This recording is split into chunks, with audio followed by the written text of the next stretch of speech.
Look at that, flat as a board. Braca whistled again as she looked over the gash in the ground. It was another cluster of salamanders, flattened once more by Roland's gravity magic. The only difference this time was that lava did not flood the trench, leaving behind a scar filled with pancaked remains. If you keep this up, I won't get the chance to do anything, sugar. She laughed and smacked Roland on the back. He did not move even a millimeter, and the other adventurers began to look at him with mixed expressions. Some were impressed, others jealous, and a few were harder to read. Their leader, however, was all smiles, praising him every time he cleared out a wave of monsters. Great! With Siegfried around, we might even reach the third ring in just 2 days. Roland placed the sword back against his back, where it magnetized into place. His armor remained hidden beneath a robe, concealing most of the runic inscriptions. Even so, one person present was clearly focused on what he had done. That spell! The gnome mage muttered as he adjusted the lenses perched over his eyes. You didn't chant. And the mana compression, those runes are not standard academy magic. It's something new, something non-traditional. Roland turned slightly, just enough to acknowledge him. Trade secret.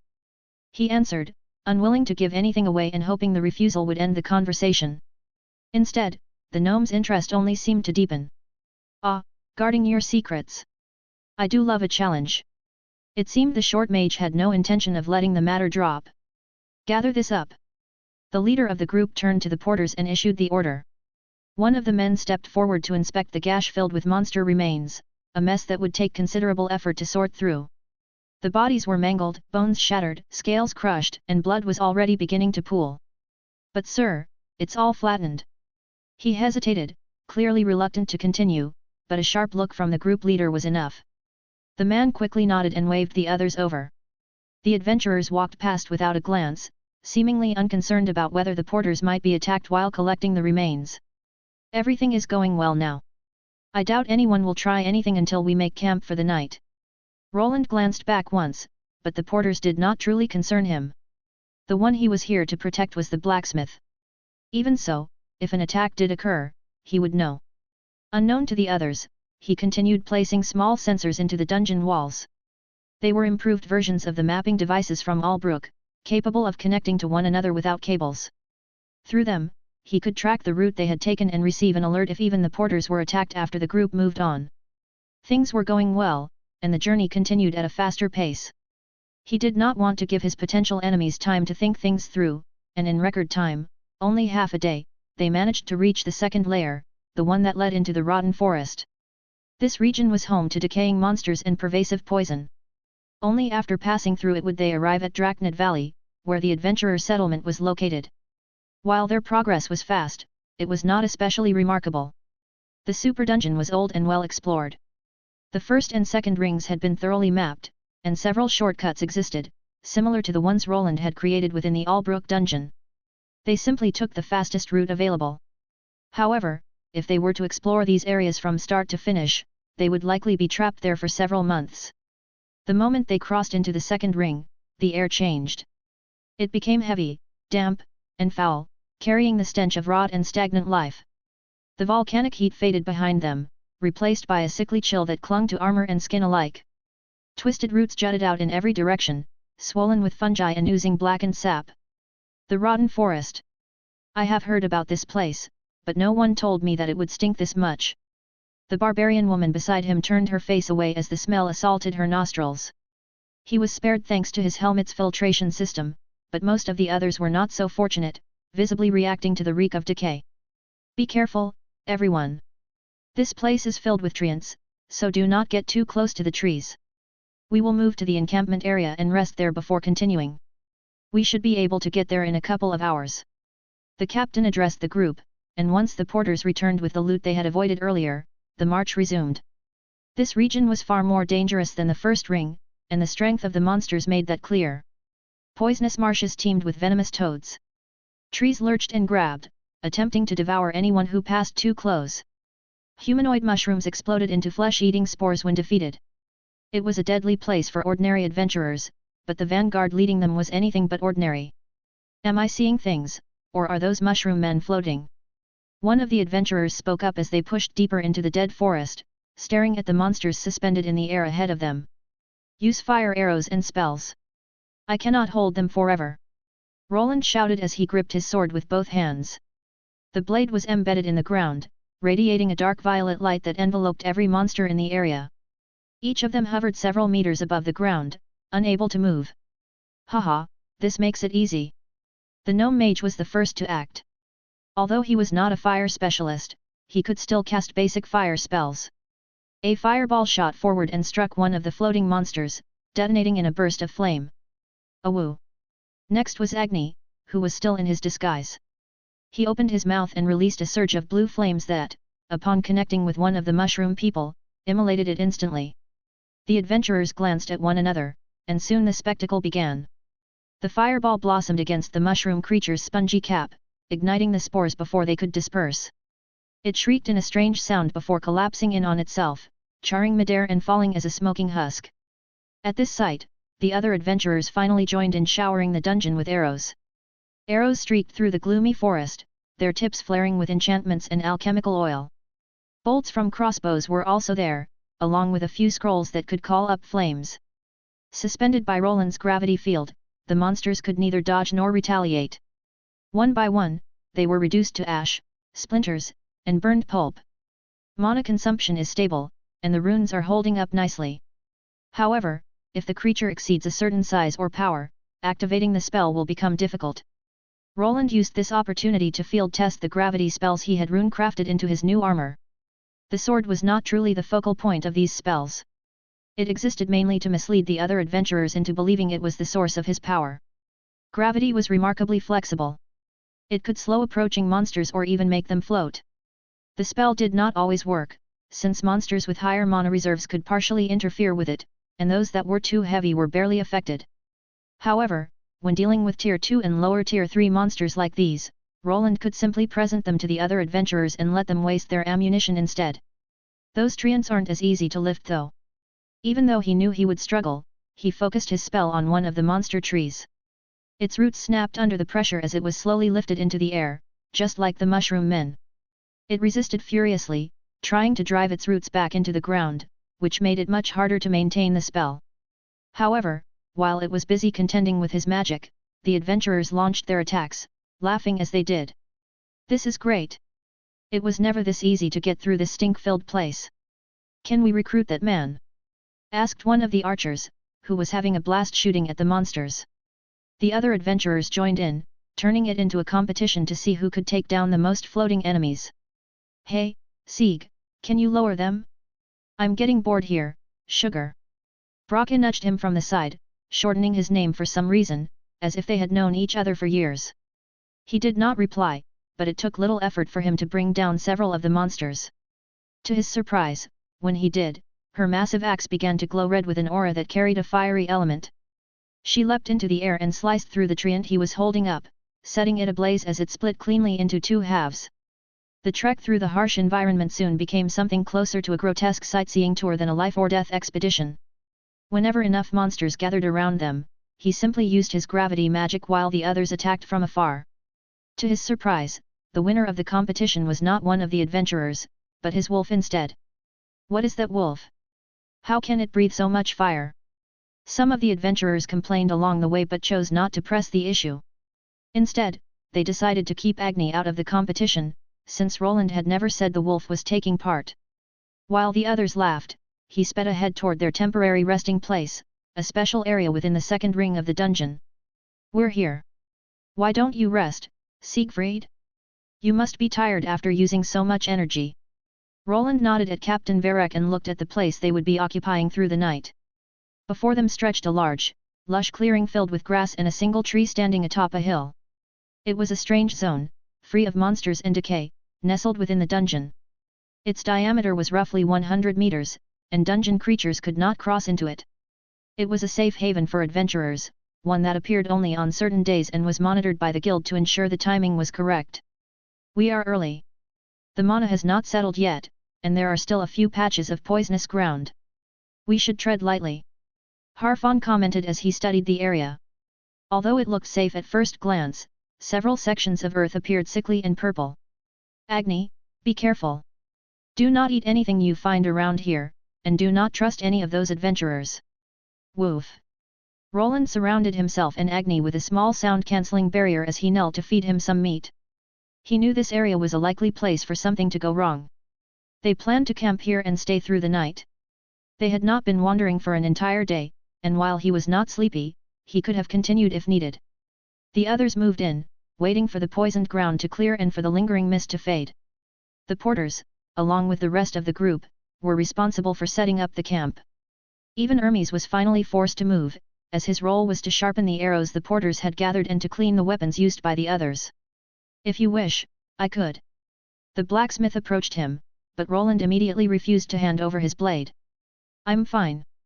The man bowed his head politely and moved on to the other adventurers. Just as Roland had noticed before, these people were not nearly as courteous. When he asked for their used weapons, they dropped them onto the ground in a rude and careless manner. The camp slowly took shape beneath the strange, pristine tree. Tents were erected right beneath it as it offered protection from potential rain that sometimes plagued this dungeon.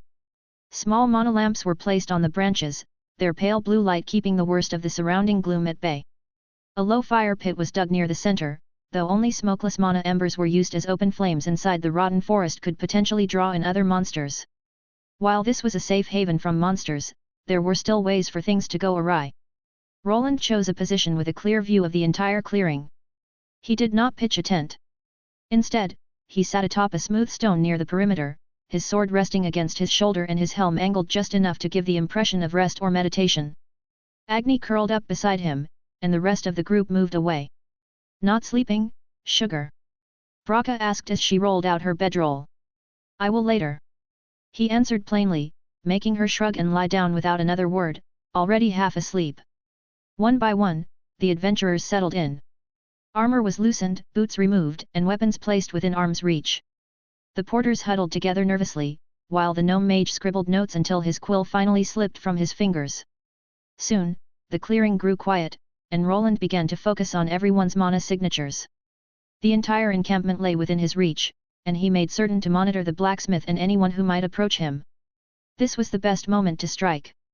No one expected monster attacks, and if a non-adventurer died now, most people would not care. Was I being too pedantic? Maybe I overthought this whole thing.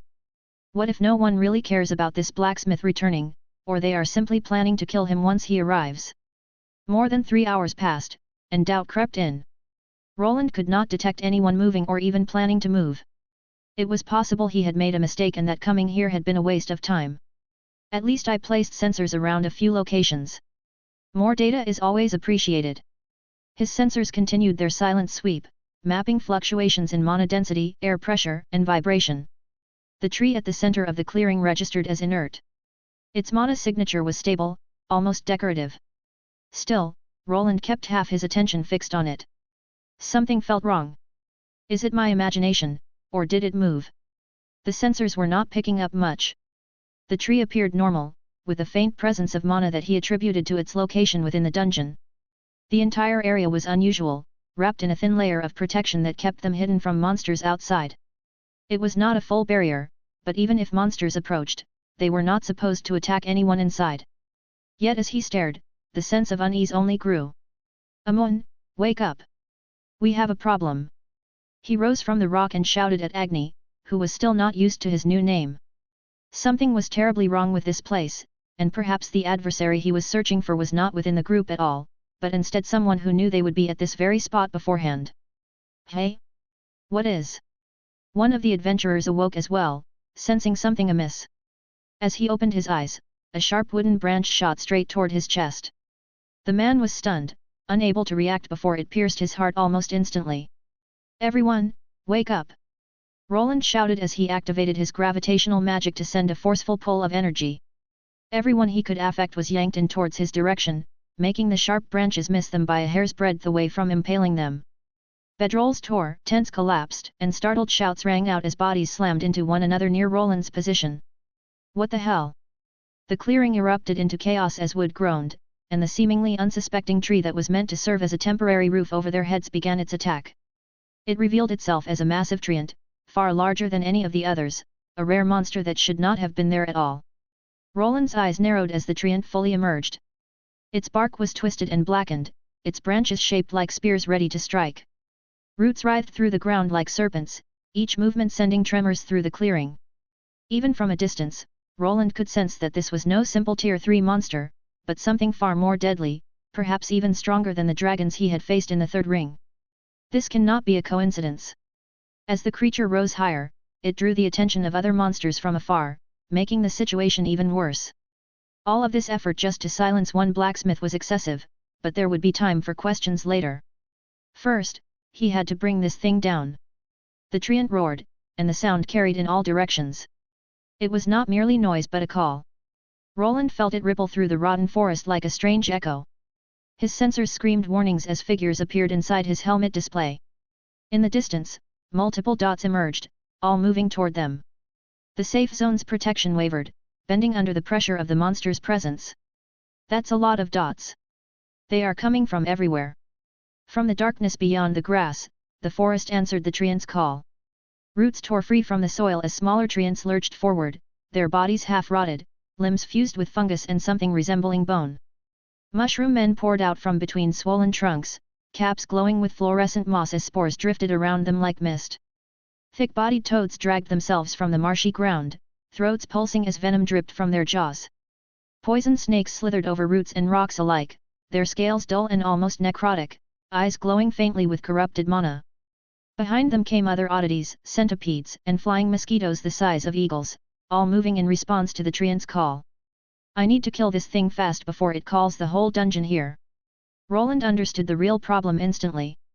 The monster standing in the center of this supposed safe zone was the true danger. If it were slain and the call ended, the other creatures would likely disperse, or at least no new ones would be drawn in. This living tree was not just a monster but a trap, deliberately created for his group. Corrupted flesh-eating tree L250. Plant. A grotesque aberration born from forced mutation rather than natural dungeon evolution. Though classified among treants, this entity is fully rooted and incapable of migration, instead acting as a territorial core and summoning beacon. The creature often masquerades as a simple tree, lying dormant for decades until it absorbs enough nutrients from the soil to finally gain sentience. Beneath the bark lies living flesh capable of rapid regeneration, and its roots can extend far beyond visual range, potentially spreading for several kilometers. It is docile during its slumber, but once awakened, it attracts weaker monsters with a hypnotic tune, using them for further nourishment or as a protective measure when discovered. That's quite the level for this part of the dungeon. He identified the creature quickly and now knew what he was dealing with. This was not the first time he had heard of such a creature, but encounters with it were rare. Several things about the situation did not add up. The monsters were not his only concern, as he could not be sure there was nothing more at play. While the blacksmith might have been a loose end for a powerful adventurer, this was far too much force to justify killing a single man. A more likely explanation was that someone else in the group was the true target, though it was also possible that both were targets and multiple people in the group were meant to die. I'll think about this once this is over. First, he activated his spatial rune, releasing several of his floating golems into the surroundings to gain a clearer view of the situation. The sensors he had already deployed were insufficient, and with an elevated perspective, he could keep watch over the blacksmith. At this point, the man lay only a few meters from his feet, having been dragged in by his gravitational magic. A layer of concealment shimmered over the golems as they moved into the open and vanished into the darkness of the dungeon. The other adventurers were far too preoccupied with the monster's spear-like branches, trying to impale them and its roots erupting from the ground to notice. Once the golems were gone, Roland tossed his robe aside, revealing his full suit of draconic-looking armor. Captain Verak, there are swarms of monsters approaching us from all sides. I do not think retreat is an option. What? Verak had just managed to seize his two swords, a long sword in his right hand and a short sword in his left, hacking through a wooden appendage as Roland shouted to him. He was the de facto leader of the group, but it was clear he had not expected this turn of events. Roland could see on his display that they were already surrounded. Retreat might be possible for seasoned adventurers, but charging through swarms of Tier 3 monsters would be deadly when they were outnumbered 10 to 1. Roland could see the moment the realization hit him. Captain Verek's eyes widened as he took in the edges of the clearing, where shadows now moved towards them. The rotten forest itself seemed to want all of them dead. The ground trembled as a massive number of treants moved towards them. Damn it! Verek hissed, parrying another thrusting branch. The guild said this place would be safe for another 3 months. Did those bastards lie to me? This was news to Roland's ears. It implied that Varek knew the monster existed in this area, yet the guild had somehow assured him that it was still safe to stay the night. "Leave the corrupted flesh-eating tree to us." A treant root burst from the ground near the porters, sending dirt and screams flying, but before it could strike, a torrent of blue flames reduced it to cinders. Varek paused for a moment. He was still the leader here, yet he seemed to realize something. That realization was the extent of Roland's true strength, which surpassed his own. "Form up!" The captain roared, his voice cutting through the chaos as he seized control with authority. "Shield line around the center. Protect the wounded and the civilians. Archers to the second row. Mage, start casting your spells." At first, Roland had not been sure whether Varek was friend or foe, but it became clear that the man had a good head on his shoulders. He did not question Roland's words and instead focused entirely on the threat before them. "Siegfried, you have 5 minutes, don't disappoint me now." Roland nodded. "I won't." Soon, both he and Agni threw themselves at the tree. With his wolf capable of producing so much fire, the stationary treant monster quickly identified him as the main threat, just as Roland had foreseen. "Keep your flames up, Amun. Don't let up, keep it busy." "Awoo!"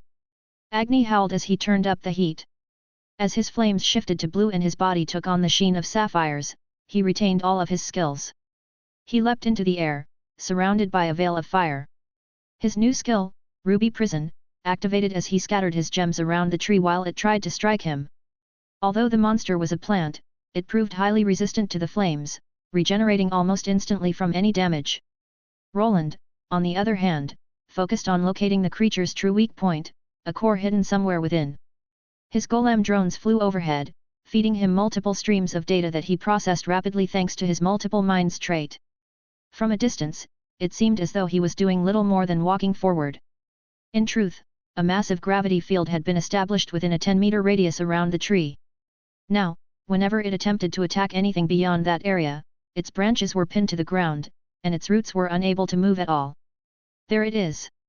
Roland's vision focused on a point as multiple data streams overlapped inside his helm. Heat differentials, mana density, vibration feedback from the roots. Everything converged on a single point directly beneath the treant's trunk. Not in its chest, not high within the bark as most would assume, but deep underground within the root network. The heart, no, a core. It's deep underground, has to be close to 1/2 kilometer, can I do it? Roland calculated as the monsters closed in from all sides. The adventurers were handling them for now, cutting them down before they could reach him, but it would not last forever. He needed to stop the signal the creature was releasing, otherwise running would probably be the better strategy. If he wished, he could escape with Agni at any moment, but he still wanted to know who was responsible. "I was not planning on using this here, but it is probably my best chance." He planted his sword into the ground. Its hilt hissed softly, revealing small entrance ports within. His armor shifted, exposing the interior of his chest cavity. 4 hexagonal rune batteries came into view, and at the center, 2 cords extended, which he connected to the sword's hilt. Runes soon began to shine brightly, and the blade powered up as it drew on both his own mana and the batteries, multiplying his reserves to nearly 3 times their usual capacity. Mana surged through the blade and into the earth, not spreading outward but plunging straight down like an inverted spear. Gravity, compression, heat, and force folded together into a single point. The ground beneath his boots cracked as if struck by a falling star, sending tremors in all directions and drawing the attention of many adventurers. The treant reacted as the gravitational defense surrounding it faded, most of its power now focused on protecting its core. It lashed out with branches, vines, and rot, but before it could reach him, a howl resounded. Multiple blue beams of fiery light shot out, connecting with the sapphires embedded throughout the prison. The monster's limbs charred as the sapphire cage activated under Agni's command. Everyone watched as a fiery inferno took shape before them. The treant's upper body was engulfed in flames. Its bark blackened and peeled away, and its regeneration stalled just long enough for Roland to finish concentrating the destructive force driving into the ground. Now! The runes on the sword screamed as the mixed spell, carrying multiple elements, slammed downward. It drilled into the soil with more than raw mana. The compressed earth rebounded with catastrophic force, turning bedrock, roots, and flesh into pulverized dust. The explosion did not break the surface. Instead, it vaporized the plant heart hidden below. What had taken decades to grow and nurture was erased in a single second. The tree froze. Its roar cut off mid-howl as every branch stiffened, then shattered. The massive trunk collapsed inward as if all structure had been stripped away at once. A moment later, the ground beneath them began to give way as the spider-like network of roots crumbled. The soil sank, and he jumped back just in time to avoid being dragged down with the collapsing tree. When the dust cleared, the tree was gone. Not burned. Not felled. Simply gone. Across the clearing, monsters faltered. Treants stopped mid-charge as if waking from a dream. Toads croaked and turned to flee, and many other creatures followed. Some still remained, but their numbers had been more than halved, granting the adventurers a brief moment of respite. The adventurers stared in stunned silence. Agni landed beside Roland, the flames around him fading as he shook ash from his fur and let out a proud snort. Roland pulled the cords free from his sword, and his chest plate returned to normal. The 4 batteries within had dimmed now that the charge was used up. He lifted his sword from the ground in a single smooth motion and rested it against his shoulder once more. Let's get rid of the monsters. No more of them should be attracted to this place. Not even 5 minutes had passed, leaving Captain Varek speechless. He exhaled with a laugh, then turned toward the other adventurers. You heard the man. Let's clear this place out and rest later. Everyone nodded quickly as they watched the remains of the tree monster sink into the ground. The green grass around them began to pale as the magic holding everything in place started to waver. The cleanup was not that difficult. While there were a lot of Tier 3 monsters in the group, none of them were above level 200. Without the tree calling for additional backup, they only had to contend with fewer than 30 Tier 3 monsters and around 100 Tier 2 monstrosities. Agni's flames burst forth, and Harfon's lightning showered the enemies until the last of them fell. The porters cried out in joy, and the craftsmen did the same. Roland continued to watch everyone closely, wondering if the perpetrator would strike, but it seemed they were unwilling to expose themselves. Perhaps after the swift destruction of the powerful tree monster, they felt overwhelmed and were waiting for another opportunity. However, Roland would not give them one. After further analysis of the situation, he was now certain of the perpetrator's identity. The clearing was quiet again, though it was a different kind of silence than before.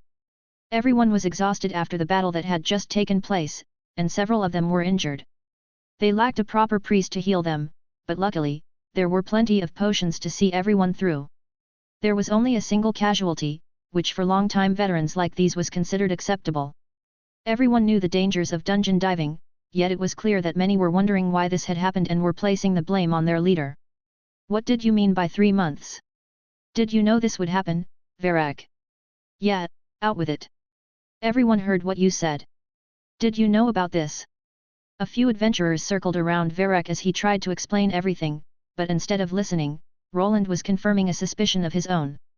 To most, it looked as though the crime scene had simply sunk into the ground, but there was still something there that could identify the perpetrator. He moved to the spot and used a gravity spell to pull something closer. Oh, what is that? It seems to have black magic on it. Harfon the gnome appeared beside him as a dark metallic shard was drawn into Roland's hand. I think this is what caused the tree to wake up. Varek is telling the truth. Someone else awoke the monster. Oh. Roland turned toward the 4 people surrounding the adventurer leader and shouted at him. One of them was the perpetrator, though they were clearly only pretending to be angry. For a moment, he let it continue as he watched the person he suspected.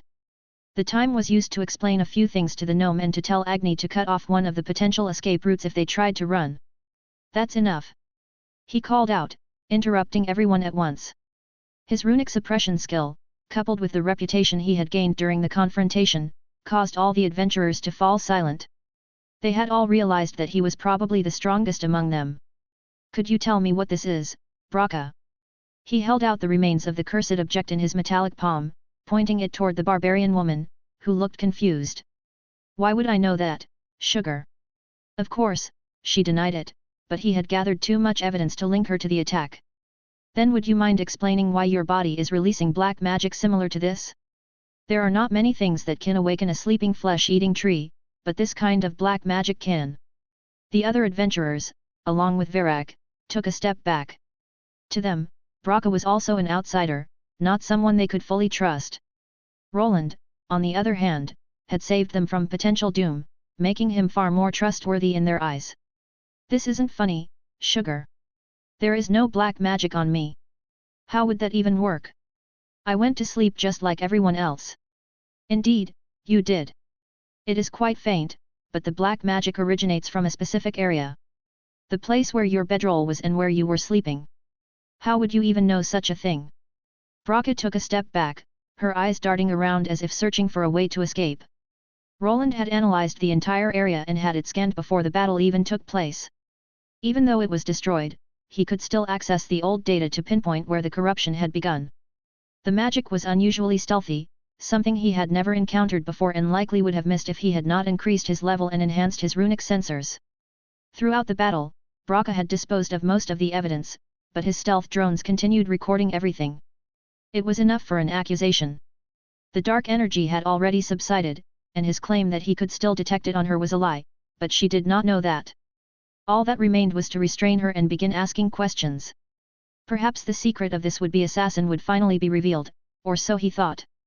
Wait, grab her! Harfon shouted as he noticed something before Roland could. Braca's body began shaking violently as strange smoke poured from her mouth. She collapsed instantly, hitting the ground and leaving everyone speechless. Wait, this is the same as that time. Roland watched as Braca's body began to twitch, releasing purplish-black smoke from her mouth. It was disturbingly similar to an encounter he had once endured with a group of assassins in Isgard. In that moment, their leader had activated an occult spell that turned the entire group into sludge. The same thing was happening here. What is happening to her? Captain Varek shouted. Everyone jumped back in fright as the smoke thickened and spread. Be careful, it is powerful black magic. Harfon cried. He raised his staff and hurriedly muttered a spell, trying to form a barrier around himself and the others. One person, however, did not retreat. Unafraid, Roland stepped toward the melting body. Siegfried? What are you doing? Get back! The gnome shouted at him as Braca's face began to melt, but he did not listen. Instead, he stretched his hand out, and a veil of flickering mana spread over her body. Everyone watched with a mixture of fright, confusion, and wonder as the smoke quickly dissipated. The reaction slowed, and after her head melted down to her neck, it finally subsided. It's fine. I've seen this magic before. He said it to assure the others that he knew what he was dealing with, and it was not a lie. What Braca was experiencing was almost identical to what had happened to the assassins who had targeted Arthur in the Noble District. That time, their bodies had melted completely and were left unrecognizable, but now he had managed to stop the process before the magic fully took hold. Good thing I took those bodies back and analyzed them. The counter-spell formula worked, but is she also part of the cult? Roland was not sure what he was dealing with. Back then, he had assumed cultists targeted Arthur, and after everything that had happened, there was little reason to doubt it. The cult liked to implant their occult worms into people, creatures that could turn them into monsters and possibly take over their minds. However, was this truly the work of cultists, or was another organization involved? I wonder. Usually, these people have some kind of markings. As he stood over the headless body that had not fully liquefied, he thought it over. There were many ways to take one's life: poison capsules, a dagger to the heart, or even biting off one's tongue. Why, then, would they go so far as to destroy their bodies completely? Were they trying to hide something that required total destruction? This line of thinking led him to assume they were part of the cult. If someone wanted to hide the existence of a parasite within their body, destroying it through such magic would make sense. Yet there was another possibility. Perhaps they were trying to conceal something else, and that something might still be on Braca's body. You've seen this magic before, Siegfried? Do you perhaps know who this woman is? Harfon asked, sounding genuinely curious. No, but perhaps there is something on her or inside that could tell us. He replied while ensuring that his hidden golems overhead remained concealed and continued feeding him information. One assassin had already been revealed, but there could be more. Some might still be among the guests, while others could be watching from afar, waiting to strike if the plan to awaken the slumbering tree monster failed. Inside? Are you planning to cut her open or something? This time, it was Varek who posed the question. The other adventurers said little, all of them visibly confused. Yet their eyes told him everything. They were tense and ready to strike at any moment, clearly debating whether they should abandon this place altogether now that trust within the party had been broken. What does it matter if he cuts her open? We are probably only alive thanks to him. Yet, Varek. Why don't you tell us why you let us rest here if you knew this thing could awaken? Some were still angered by the fact that Varek had known about the tree monster and had said nothing. To them, that alone made him suspicious. Well, that's... As Varek struggled to explain himself, Roland focused on the body before him. Harfan stood nearby, watching with clear interest.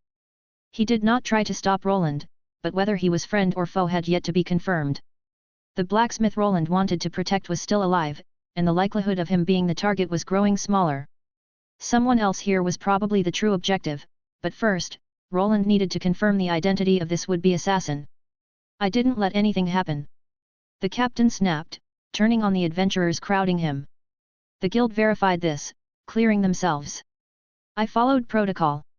If someone tampered with the site, that's not on me. Protocol doesn't mean much when one of us is dead. A spearwoman shot back. And when that one turns out to be an assassin? That's not proven. All we know is she triggered something and then... He gestured sharply toward the half-melted corpse. That happened. Roland tuned most of it out. He knelt beside the body, the scent of dissipating black magic still lingering in the air. Brocca's torso remained intact from the neck down, muscles frozen mid-spasm, skin grey and waxy where the reaction had been halted. Whatever spell had been embedded in her had been designed to leave nothing behind. Harfan. Roland said quietly. Help me check her gear. Slowly. The gnome nodded and was already crouching on the other side, reaching for the satchel strapped to her waist. While Roland did not fully trust the old man, the best way to confirm his intentions was to keep him close. If he sensed any trace of black magic, or something being hidden, stolen, or erased, he would know that Harfan was only here to destroy evidence. I didn't know her for long. She joined me on my journey and was so genuine. Who could have thought she was an assassin? The two of them seemed to know each other from somewhere, as they had approached him at the gathering of their own accord. Logically speaking, the gnome was one of the biggest suspects here, but assassins were known for their acting skills. It was possible she had approached him beforehand as a cover, or perhaps for some other reason entirely. Brocca's so-called armor was quite light and left much of her body exposed. This was not unusual, as barbarian classes possessed passives that only activated when they wore lighter armor and kept parts of their body uncovered. That begged the question of where something could be hidden on someone who willingly exposed herself to harm. Even her knees are bare, so the most likely places would be. Roland gripped one of her boots and began tugging, but it refused to come off easily. After unfastening several leather clasps and wraps, he revealed her leg. There was nothing out of the ordinary there. When he moved on to the left one, however, his efforts were rewarded. Hold on. Did you find something? The gnome asked as Roland muttered to himself. I think so. To the naked eye, there was nothing there, but Roland was highly sensitive to magic and knew something was wrong. He adjusted a few of his runes while maintaining his rune concealment skill, and within half a minute, he activated a spell that shed light on the woman's true identity. Just below the ankle, hidden behind a spell and deliberately positioned where armor or cloth would normally cover it, was a tattoo. Oh, that's not good. Harfan leaned closer, his voice filled with concern. The tattoo was delicate, almost elegant, completely at odds with Brocca's brutish persona. A single long quill pen was inked into her skin, its feather dyed blood red at the tip. Thin lines of silver-grey ink spiraled tightly around the shaft, forming letters so fine they were nearly invisible unless viewed up close. Roland used his helmet to zoom in. The word murder was etched along the quill in an ancient cursive script. Both he and the gnome fell silent while the other adventurers continued to bicker nearby. After a short pause, Roland finally spoke. Do you recognize it? Indeed. It's the Red Quills. The name meant nothing to him. There were countless secretive organizations within the kingdom and beyond its borders. Assassination guilds were especially difficult to track, as they were fragmented into countless smaller groups that no one could truly keep up with. Even with Roland's information network, he had never heard of them, which meant one of two things. Either they were very new, or they were powerful enough that almost no one knew their true identity. Red Quills? Never heard of them. They are quite a secretive organization, older than most assassination guilds, if the rumors are true. They don't sell death just to the highest bidder. Oh, who do they work for then? That, I can't really tell you, but... The gnome laughed weakly as he looked down at the tattoo there, his face going pale. But I think she was here for me. Roland raised an eyebrow inside his helmet as he listened to the old man speak. That the assassin guild was secretive was obvious. They even had people willing to melt their own bodies if discovered. However, that alone did not explain why they were here for him. Could you elaborate on that? He spoke while placing a soundproof barrier around them, then glanced at Agni, who stepped forward to block them with his large body.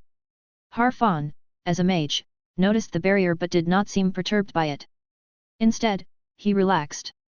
I think it might be because of this. Rather than explaining further, the man produced his adventurer card. At first glance, it looked normal, showing his platinum rank and nothing more. Then the enchantment was released, revealing the man's true identity. A guild high inspector. Indeed. After showing the card, the enchantment concealed his identity once more. While Roland had already seen the man's class and status screen, he had not seen the adventurer card to confirm it. Why are you showing me this? He asked, unsure of what the man was trying to accomplish. As things stood, there were potential enemies nearby, and to this gnome, even Roland could be a hidden assassin. Well, I do not think you would go so far as to kill one of your own, but I cannot be certain about the rest. So this is my plea to you. As a high inspector, I wish to issue a secret mission to you, adventurer Siegfried. Of course, you will be rewarded for your troubles, quite handsomely. Things were starting to get complicated. Roland had expected to confront assassins from some kind of guild, but not from a long-hidden one he had never even heard about. Still, it made more sense now. Killing a guild investigator was exactly the sort of task such assassins would be hired for. He also wanted to learn more about these red quills, as they might have been involved in the attack on Arthur after the culling event. They could even be connected to the cultists. In this case, however, they appeared to have been hired specifically to dispose of the gnome. It did not take a genius to deduce that the gnome had likely been traveling to the adventurer's stronghold to conduct an inspection. That was the role of guild inspectors. They were hidden members of the guild, part of an internal organization tasked with uncovering corruption within their own ranks.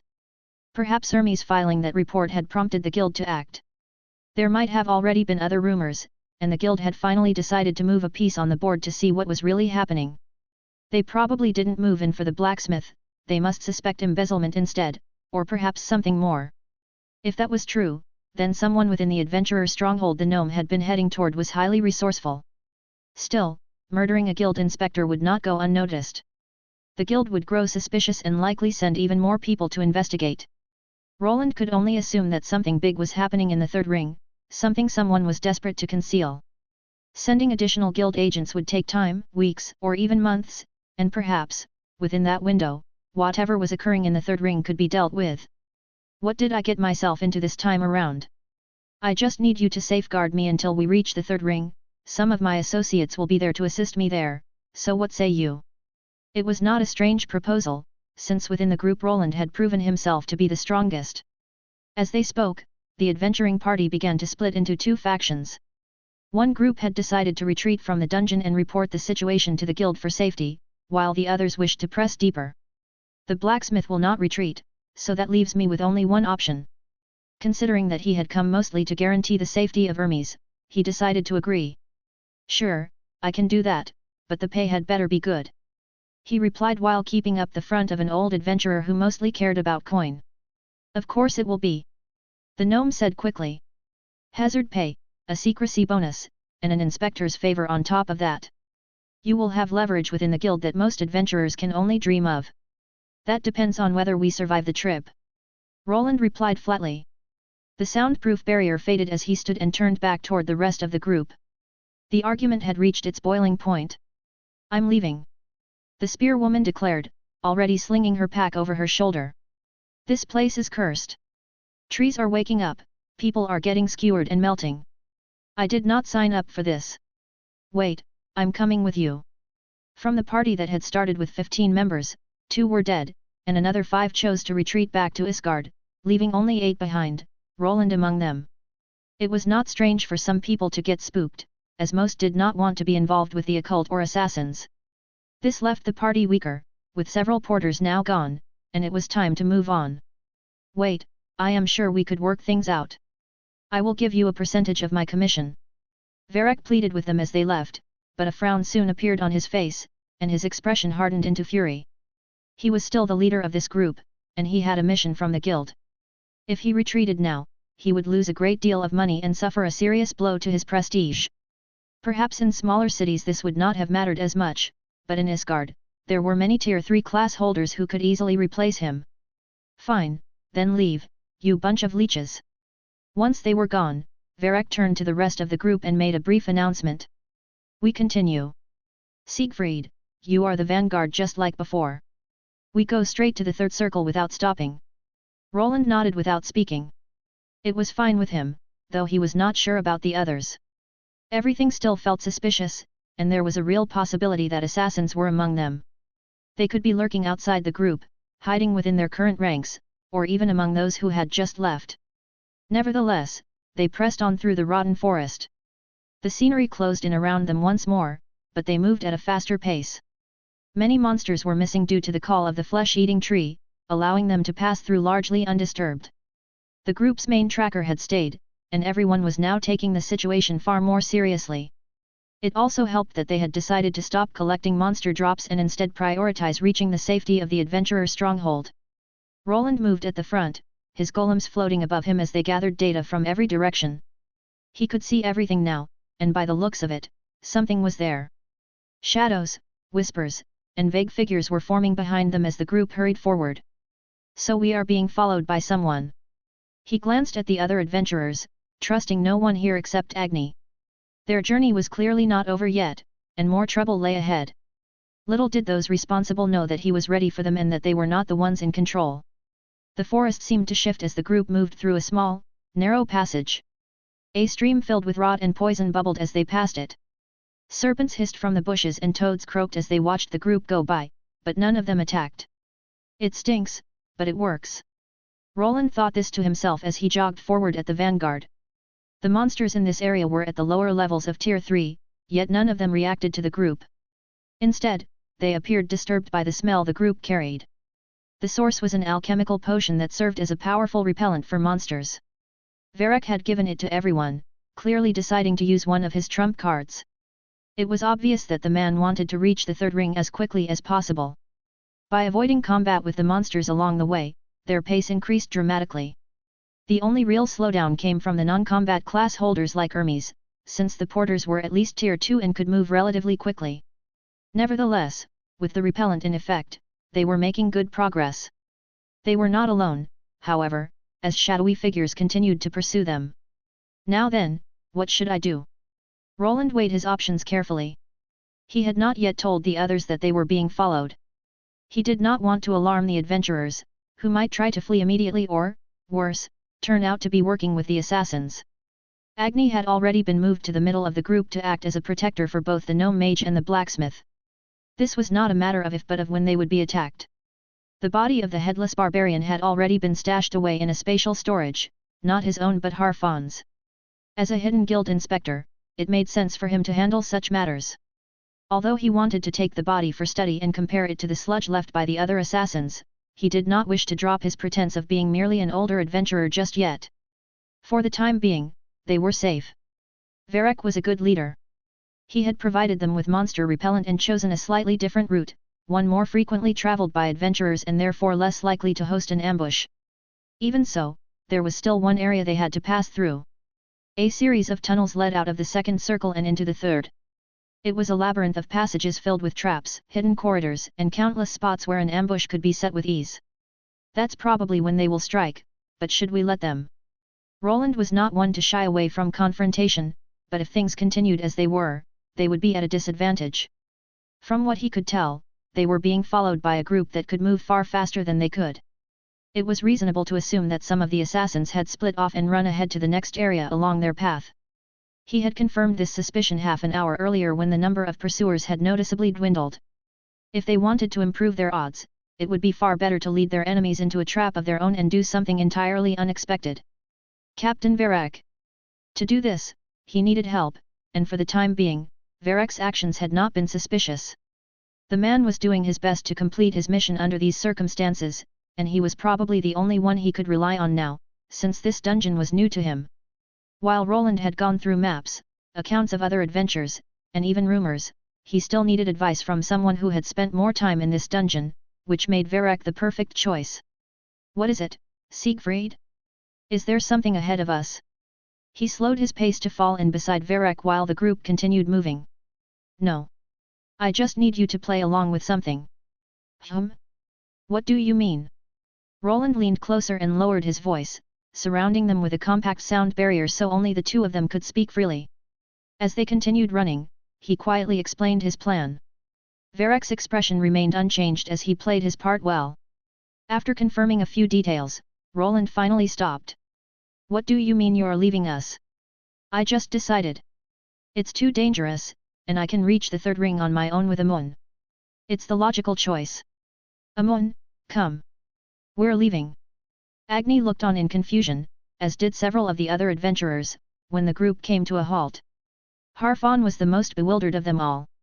Roland had agreed to help him earlier, and just as he was about to shout in protest, something happened that stopped him from complaining. After his expression changed a few times, he just nodded and held himself from complaining. Bah, let the idiot go. It is not like we need him. We can get through this on our own. Harfan said this while turning his face away, as if he were looking at a traitor. The other adventurers glanced at one another and began mumbling among themselves. Roland was their main vanguard, but it was not as though someone else could not take his place. The group was still large enough to make it through the forest and reach the third layer, especially since most of them were adventurers with levels over 200. Roland did not look back as he turned away from the group. He made sure his steps were loud and careless, his posture stiff with irritation. To anyone watching, it would look like pride mixed with cowardice. Do not follow me. He added it flatly, glancing over his shoulder. Let's go, Amun. Agni howled once, sounding almost disappointed, but soon moved to his master's side. Varek scowled, then turned back to the group. Fine. Do what you want. We do not need you. The captain raised his hand and barked orders. The group surged forward again, disappearing deeper into the narrow forest path that led toward the tunnel entrance. Voices faded, footsteps softened, and soon only the sounds of rot, insects, and distant dripping water remained. What do we do? One split from the group. After a few minutes, 6 figures rose from the shadows.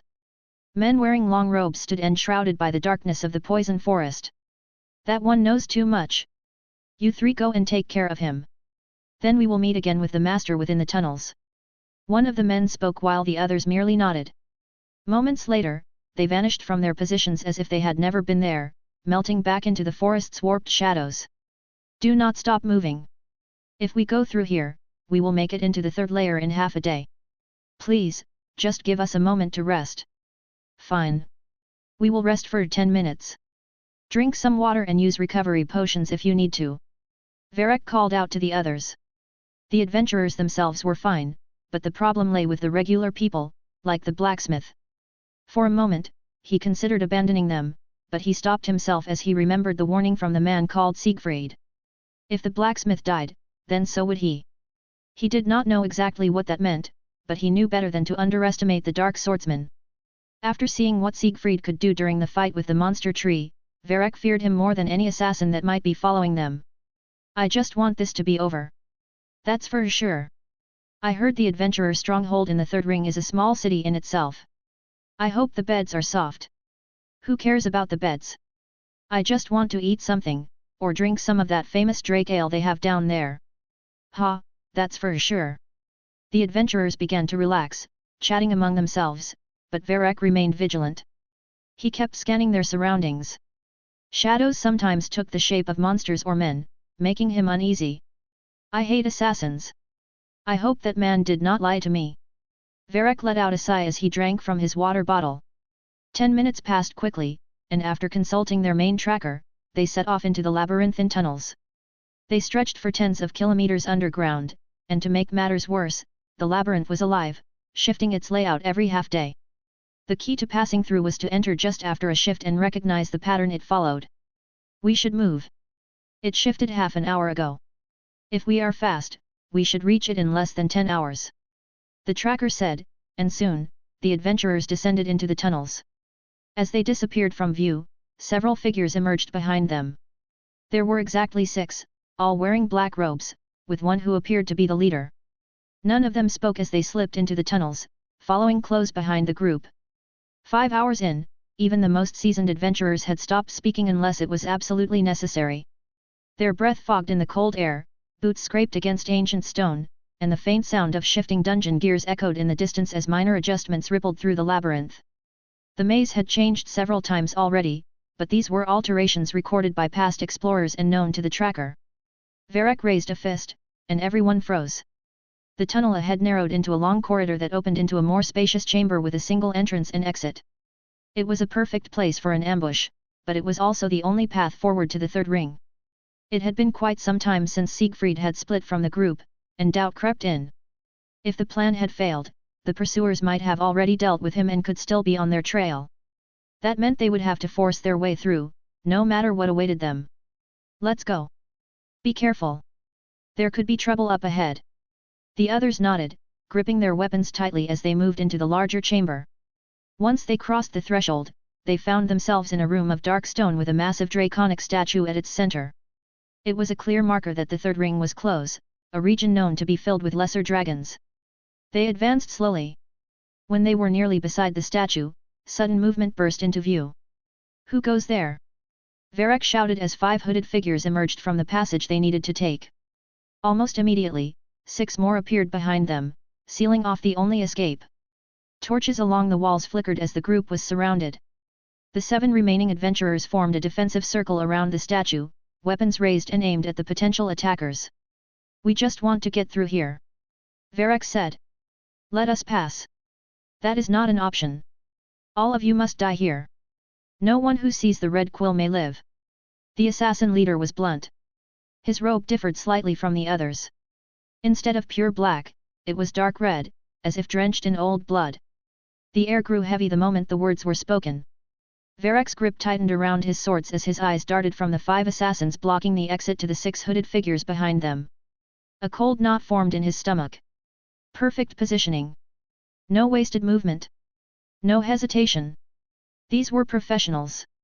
At least the ones in front were. The figures in the back seemed sluggish, and that made him realize something. "Who hired you? Why are you doing this?" The man did not answer. The robed figures drew their weapons, sharp daggers that gleamed faintly.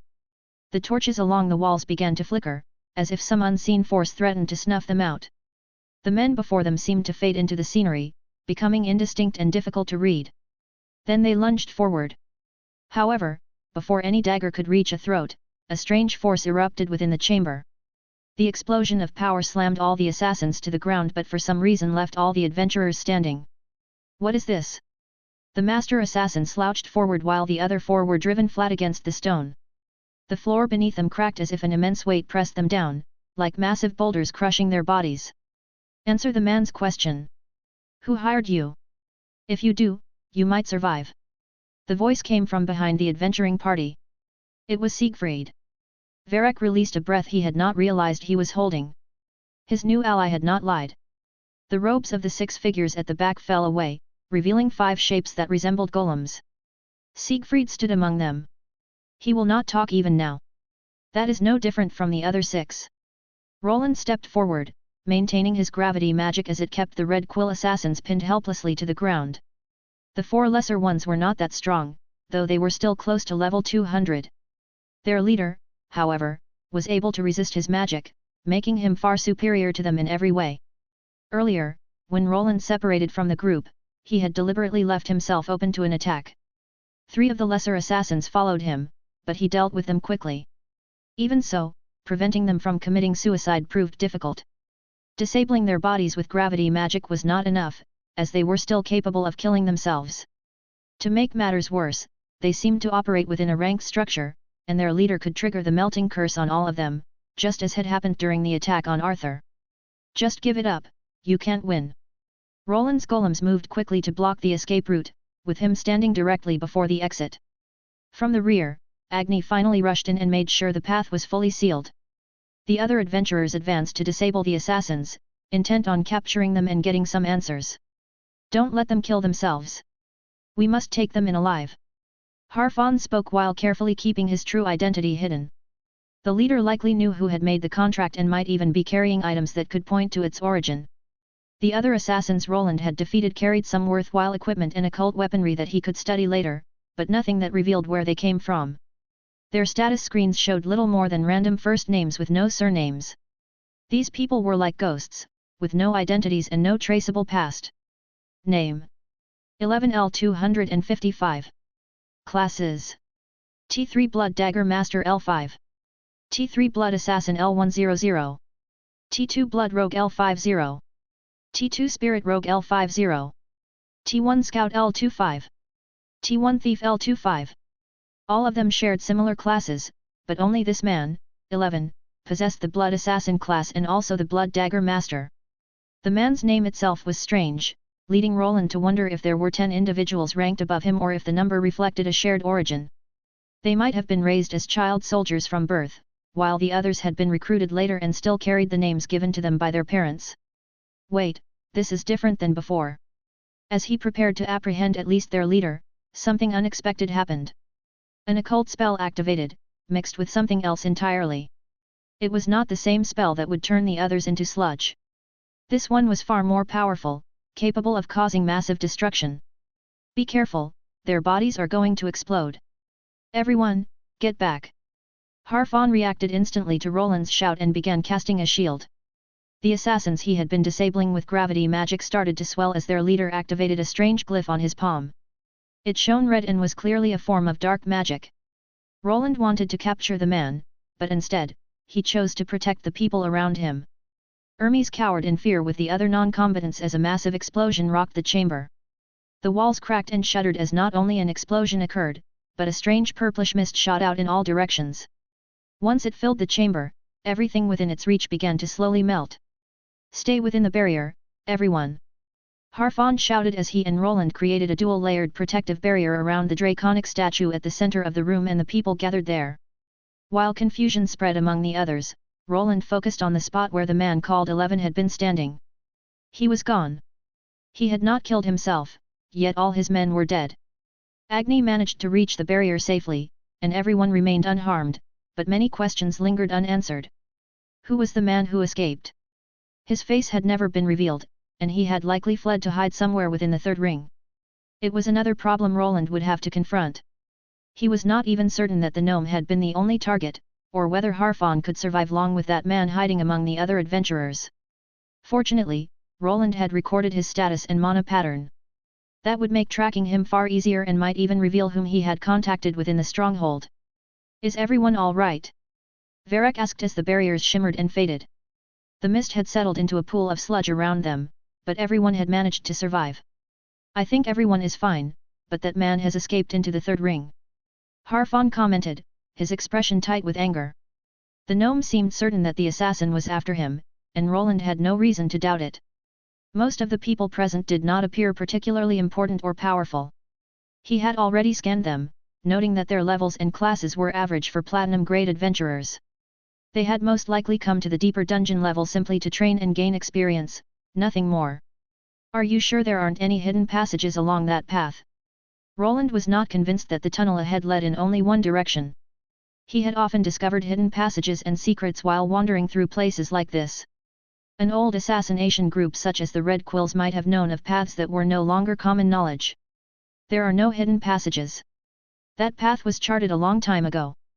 Harfon answered confidently, but Roland still intended to scan the area himself. First, however, he needed to try to follow the trail of the assassin, which seemed non-existent. Normally, something would be left behind, but even after activating all of his runic sensors, there was nothing. No mana signature and no scent that Agni could detect. Assassins have many ways to hide their presence and their trail. It will not be easy to find him again, and he might not even be there when I arrive. Although this was the only known path into the third ring, there were likely other ways out. One was the route he had used to enter, and an old group like these assassins might know of others. For now, the best option was to place sensors at the entrance and monitor them. If the assassin returned, Roland would at least be aware of it. While the adventurers let out sighs of relief, Roland could not help thinking about the connection this group might have to the ones he had encountered in the city. They clearly used the same methods to dispose of their failures. It was possible that there was a deeper link and that they were working with certain nobles within the city of Isgard. Many suspicions were swirling in his mind, but a far more urgent problem remained. Everyone knew that an escaped assassin was a serious threat. Mr. Siegfried, I must thank you for what you did, but could I perhaps ask you for more help? The gnome was well aware that there was a chance more enemies could appear and that Roland might be one of the few people he could trust to go to the adventurer's stronghold. This only complicated matters further. He had been trying to establish an identity for himself in order to gain experience in the dungeon more easily, and now he might have even more assassins trying to kill him. That stuff looks deadly. His thoughts were interrupted by Verak, who pointed at the sludge floating around them. It was pooling as it melted through the solid rock beneath their feet. Somewhere within it lay the remains of his golems, along with the hooded figures whose master had abandoned them. Ah, leave that to me. I know a few basic earth spells. Harfon spoke as he began chanting. Roland could have done the same, but it was better to keep his other options hidden. The additional armor sets he carried, or the modifications he could make to his current one, would allow him to cast far more than gravity magic and simple barriers. Those were trump cards best saved for later. After a few seconds, the ground began to shift. Rocky steps rose from the floor as the sludge was pushed aside, forming a path that led straight toward the tunnel marking the entrance to the third ring. The newly formed stone steps rose gently, avoiding the worst of the corrosive sludge. Steam hissed where droplets touched the fresh rock, but it did not melt through. Harfon wiped sweat from his brow as the chanting ended, his small frame visibly sagging. That should hold for a while. The stone will resist the corrosion long enough for everyone to cross, but it will not last forever, so do not linger. No one will. Varek replied. He cast one last glance toward the empty tunnel where the assassin had vanished, then raised his voice. Move out. Keep the formation tight. The group advanced carefully along the improvised path. Boots scraped against stone as they passed the draconic statue, its eyes seeming to follow them. Roland stayed near the rear as the porters and non-combatants were sent last, while the adventurers took the lead. Even after everything that had happened, the arrangement never changed. They were still treated as an afterthought. Siegfried, are you coming? Varek called out to him as the other adventurers had already passed toward the entrance of the tunnel. No one dared to step through it, likely afraid that the assassin might be waiting inside. Even now, it seemed they were relying on him and were unwilling to move forward without him acting as the vanguard. I'll be there in a moment. Roland nodded as he followed after the craftsman, who appeared visibly distressed. Hermes, whom he was meant to watch over, was mumbling to himself and was clearly on edge. Almost there, almost there. I'm almost there. Are you all right? Hermes was standing in front of the bridge as the last to cross, with Roland just behind him. Only after Roland placed a hand on his shoulder did the blacksmith react. Ah. I'm fine. Don't worry. It isn't far from here. Roland's voice was rather soft, gentle, and confident. It gave the man some relief as he found himself naturally believing those words. Thank you. Hermes nodded, his tone filled with gratitude. Soon, all of them made their way across, and almost on cue, the rocky steps began to sink into the sludge below, which did not seem to have cleared yet. Finally, once everyone was ready, they waited for Roland to take the lead with Agni, and the journey continued. The tunnel sloped downward, its walls scorched as if they had been carved away by a dragon's breath. Roland moved slowly, carefully scanning for any anomalies. Just as I expected. He fled, but although the man called 11 was no longer here, he had left a few presents behind. Roland's display detected a hastily assembled trap, triggered by a thin string stretched along the ground. It was not the kind of trap normally found in this section of the dungeon. Roland halted mid-step and raised a clenched fist. Agni froze instantly, and so did the others. Stop! The adventurers at the front tensed, some nearly bumping into one another as the command rippled backward through the formation. Varek turned just enough to meet Roland's gaze. What is it? A trap. Probably left behind by that hooded assassin. Varek nodded and turned to the party's trap expert. Even though their group was small, they still had others capable of handling the task. Soon, the string was cut, and they moved forward, only to discover many more hidden obstacles, all of which they disabled. This assassin really wants us dead. Varek complained. This route was supposed to be the easiest path through the dungeon, yet they found themselves stopping every few minutes to deal with another concealed trap. While no one was injured, the constant delays doubled the time it took to pass through the tunnel. Eventually, they arrived at Drachnid Valley. The oppressive stone ceiling gave way to a wide forest path, where large ancient trees towered overhead, their roots thicker than a human's torso. From afar, sounds of lesser dragons resounded, and in the distance, the group could even see some wyverns flying around. Finally, we are here. One of the adventurers said it and nearly sprinted forward, but before he could take more than a step, Roland grabbed his shoulder and stopped him. Stop. What? You mean? Yes. More traps. Varric shook his head in disappointment and looked toward the group's tracker and trap expert. Neither of them had been able to sense anything. It was clear to him now that if Roland had not been with them, all of them would already be dead. Everyone, once we reach the stronghold, half of the reward goes to Siegfried here. Hey! The group was stunned, but no one complained. They all knew that without the strange armored man, none of them would be standing there. I don't mind, I can use this as my reward instead. Roland crouched down and picked up a small pouch from the ground. It was filled with a potent poison, and if someone had stepped on it, all hell would have broken loose. It functioned much like a landmine and had been hidden from sight by a strange enchantment that even platinum-ranked trackers were unable to detect. So this is Drachnid Valley. Harfon looked out over the vast expanse while Roland pretended to do the same. It was the first time this persona had been here, though in reality, he had visited the place many times before. While the others were distracted, he accessed his hidden sensors, checking whether they had recorded the assassin's movements. Hard to detect, but he went that way. That is not good at all. With the help of the sensors, he was able to roughly trace Eleven's path, and it led straight toward the adventurer stronghold they were heading for. That was where Roland's area of influence ended, and once the man reached that place, finding him would likely be impossible. Soon they were on their way, following Roland like a group of chicks following a mother hen. The forest thinned as it gave way to a winding road of trampled roots and worn stone. It was a structure manufactured by people and a path the adventurers had made to guide new arrivals to their stronghold. Boots crunched over fallen leaves as the group followed the narrow path. Somewhere in the distance, the echo of metal striking metal rang out faintly. The scent of smoke and oil drifted through the air. I just want this to be over. That's for sure. I heard the adventurer stronghold in the third ring is a small city in itself. I could use one of those soft beds, I'm going to sleep for a week. Ha, that's for sure. Laughter rippled through the party, the tension loosening just a little. Some rolled their shoulders while others sheathed their weapons more comfortably, reassured by the signs of civilization ahead. Even Varric, who had been on edge through the entire second part of the journey, finally began to relax. There it is. I can see it. One of the porters shouted as the stronghold came into view. Massive wooden log walls rose from the earth, clearly fashioned from the trees of the surrounding forest.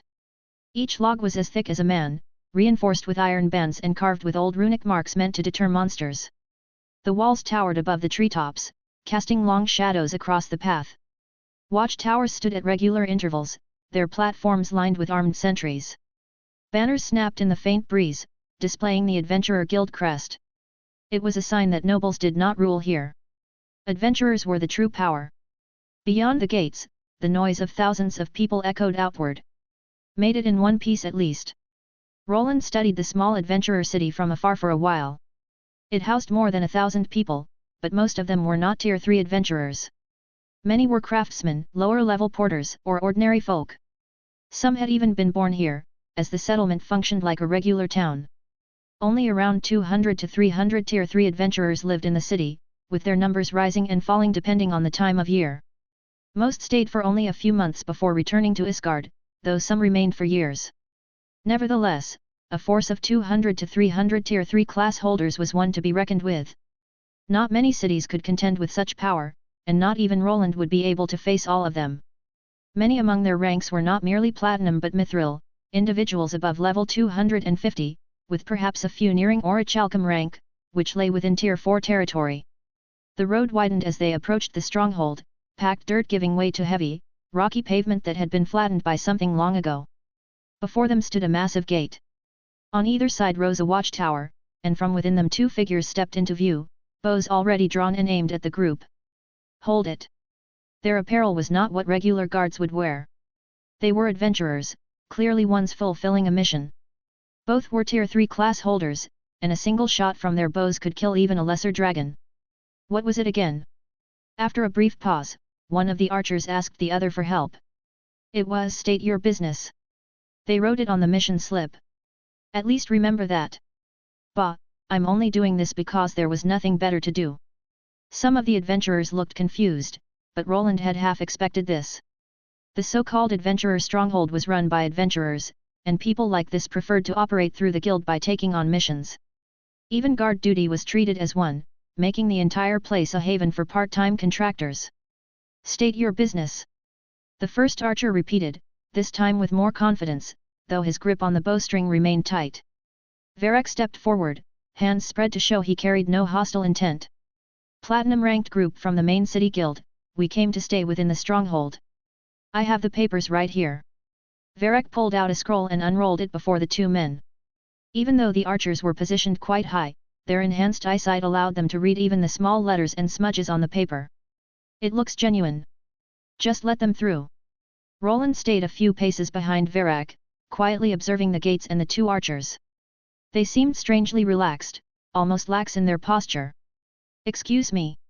As the gates began to open, he looked up at one of the archers to ask a few questions. What is it? Just move along. Has someone entered here just before us? Perhaps a man in a crimson robe and a mask. A mask and a robe. The archer tilted his head to the side as if considering the question, then shrugged. Never seen anyone like that. People go back and forth here all the time, so hurry up and go in before a dragon gets you, newbie.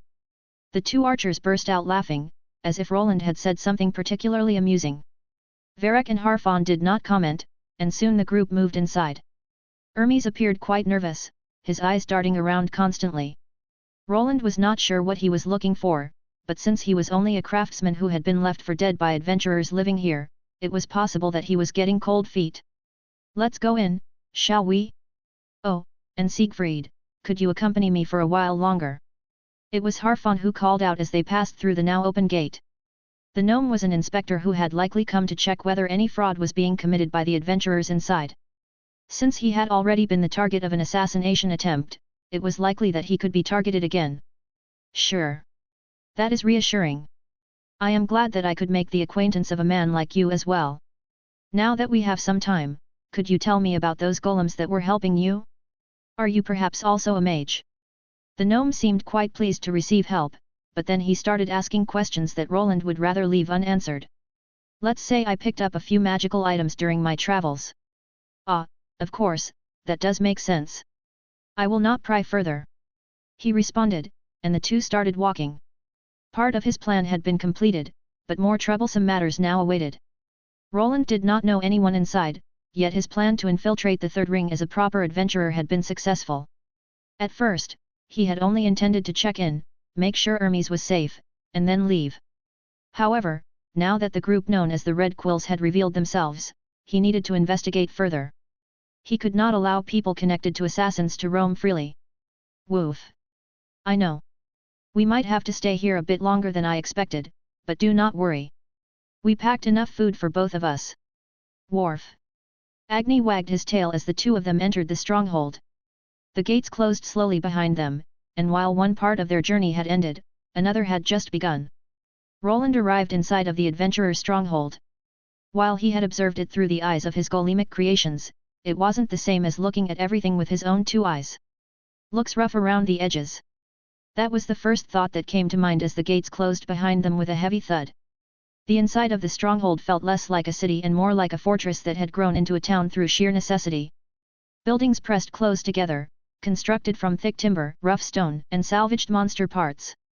Lesser dragonbone beams reinforced tavern roofs, wyvern hide had been stretched into weatherproof awnings, and unlit magic lamps were scattered throughout the area.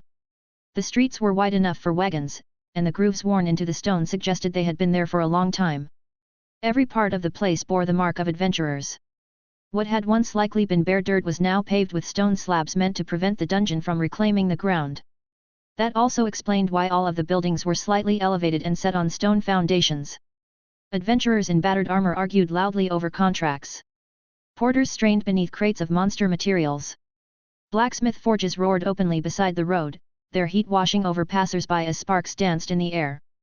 The scent of sweat, cooked meat, and alchemical reagents blended into it all. This was truly a city created by adventurers for adventurers, and it showed. There is even a small cloister here, probably just for the healing services of the clerics inside and not as a proper site of worship. There weren't many children around this place, nor were there any specific areas for them to play. No farmers, as most of the food was imported from the outside, though monster meat was probably on the menu.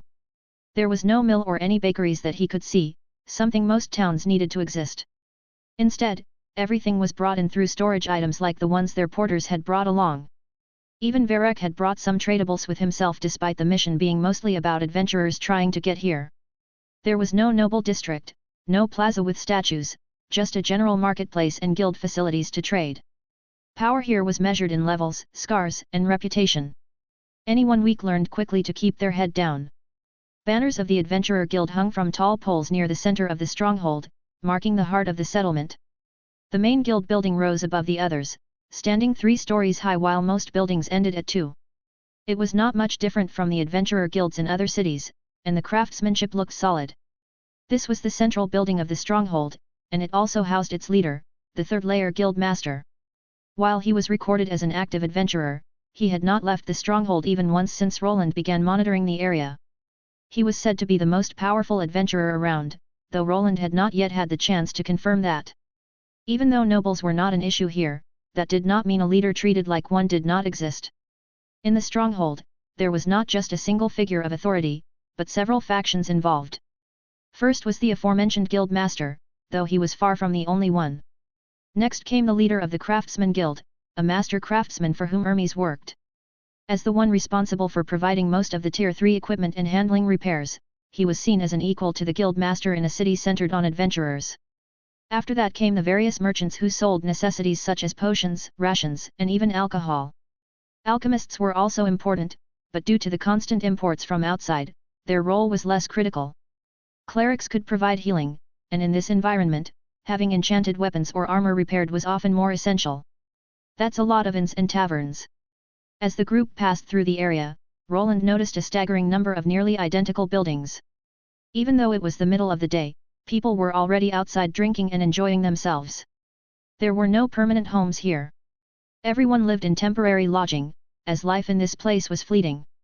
From what he could tell, if an adventurer did not return within 2 weeks, their room could be opened, and any belongings left behind could be sold after an additional 2-week waiting period at the nearby auction house. Even though people die constantly, they are always replaced by new adventurers trying to leave their mark on the world. Roland was not truly an adventurous person. If he did not believe this path was necessary to achieve his goal of full independence, he would have remained at home, crafting and spending time with his wife and friends. He had never wanted to be an adventurer or a glory-seeking knight. He longed for a quieter, more reserved life, but by now it was already too late. He had taken on too many responsibilities during his journey, and there was far too much at stake to turn back. Hey, where are you touching, you creep? Oops. My hand just has a mind of its own, but what of it? One of the so-called responsibilities he had picked up through his actions was waiting for him there as well. They were in the area where a certain inn called the Red Dragon Inn was located. Despite its grand name, it was no different from the others. It was connected to the blacksmith he had once saved and was run by the man's wife and their only daughter. That same daughter now appeared to be assaulted by a man he recognized. Millie. Hermes whispered as he came to a halt. Varek paid him little attention, and neither did the other adventurers. Only Roland stopped as well, turning to see what the commotion was about. The inn's front yard was bustling with activity. A few patrons lounged near the entrance, wagons were parked along the road, and the clatter of armor echoed from passing adventurers. Most paid no attention to the commotion, though some began to notice when some voices got louder. Isn't that one of those men? The person holding Millie resembled an orc to some extent. He was large and muscular, but not quite like most of the half-orcs Roland had encountered before. His blood must have been far thinner, yet he still retained much of the physicality of that race of humanoids. Don't be like that. Hasn't it been difficult for you and your mother since that useless father of yours got himself eaten by some monsters? What did you say about Papa? The two were being quite loud and had started to draw the attention of more onlookers who seemed to enjoy the scene unfolding before them. However, not many knew that the man was responsible for the young girl's father's disappearance. Papa? I do like the sound of that. How about you introduce me to your mother? I'm sure she has been lonely. It's time for her to meet a real man. The man licked his lips as he shot glances at the young girl. His intentions were obvious and made Roland frown behind his helmet. Despite the crude remarks, the other adventurers nearby did not seem to care. There was, however, one person who did. "What are you doing? That's my daughter. Get your hands off her." This time, Hermes shouted and charged forward. His fatherly instincts clearly told him to intervene as the man drew dangerously close to his daughter, gripping her wrist and holding her back while she struggled. Millie's head snapped toward the sound of a familiar voice. It was her father, Hermes. She did not notice the adventurers behind him or the strange man clad in black draconic armor. Her gaze was fixed solely on the man she believed to be dead. Her eyes filled with tears as she tried to run toward him, only to be stopped by the man still gripping her wrist. You are supposed to be dead." The orc-like man was stunned at the sight of Hermes, whom he and an accomplice had left for dead in a forest filled with deadly spores and poison. The shock caused him to loosen his grip, and Millie tore herself free and ran straight into her father's arms. "Papa, is that really you?" Hermes dropped to one knee as Millie collided with him, his arms wrapping around her with a force that made his breath hitch. For a moment, the noise of the stronghold seemed to fade into nothing as they clung to each other, their breathing uneven as they held on tightly. "I am here. Your papa is here. Everything is going to be fine. I am sorry. I should have come back sooner, I should have." His voice was hoarse, one hand trembling as it pressed against the back of her head. Millie shook her head hard, her fingers clutching his tunic as if he might vanish again the moment she loosened her grip. "I thought you were dead. They said, everyone said, but I knew. I knew you were alive." She did not cry loudly, instead sobbed softly as she buried herself against her father, who had gone missing. Behind them, the man with orc blood took a step back, eyes wide as his face twisted from shock into something far uglier. "That is impossible," the man muttered, bewilderment giving way to open animosity. Roland stood watching, his frown deepening behind his helmet with every passing second. He had hoped to avoid such a scene in the open and hoped to investigate the situation more thoroughly, but as always, things did not go according to Plan A. "Harfan." As the scene unfolded, he posed a question to the gnome. "Yes, Siegfried. Until we arrive at the guild, the mission isn't fully over, right?" Technically that's true. But why are you asking?" "For no particular reason." It was clear the situation was about to escalate. The Orcish man did not look too intelligent. Otherwise, this would have been the moment to leave and report back to whoever had ordered him to dispose of Hermes. Instead, he moved in to confront the blacksmith while everyone else was watching. "So you survived?" The orc-blooded man snarled as he stepped forward, interrupting the family reunion. "You shouldn't have come back. But that will be your last mistake." Before Hermes could fully rise, a massive hand shot out and clamped around his throat. The grip was brutal, fingers digging in as the man lifted him clean off the ground. Hermes's feet kicked uselessly. One hand instinctively clawed at the arm crushing his windpipe, while the other tried to shield Millie as she cried out in terror. "Papa! Let him go, you brute!" Millie began striking the man's side, though his height was well over 2 meters. Her fists did no damage at all. Instead, she seemed to be the one getting hurt, as the Orcish man was as hard as a boulder. "Stay back!" Hermes rasped, his voice barely a whisper as his vision began to blur. The surrounding adventurers finally reacted, but not in the way one might hope. Some leaned back with their arms crossed. Others watched with mild interest, as if this were nothing more than a tavern brawl. "Isn't that one of Agthak's men?" "Yeah. Better not get involved." The Orcish man grinned, his misshapen mouth stretching wide. The grin did not last long. A moment later, someone's hand closed around his wrist. "Who?" he asked, but no reply came. Instead, there was a surge of pain. The black gauntlet gripping his wrist clenched down, and the man let out a painful shout as he felt his hand being crushed by Roland's arrival. "Wait, who is that?" "No idea. He seems to have some expensive armor on. Maybe someone new."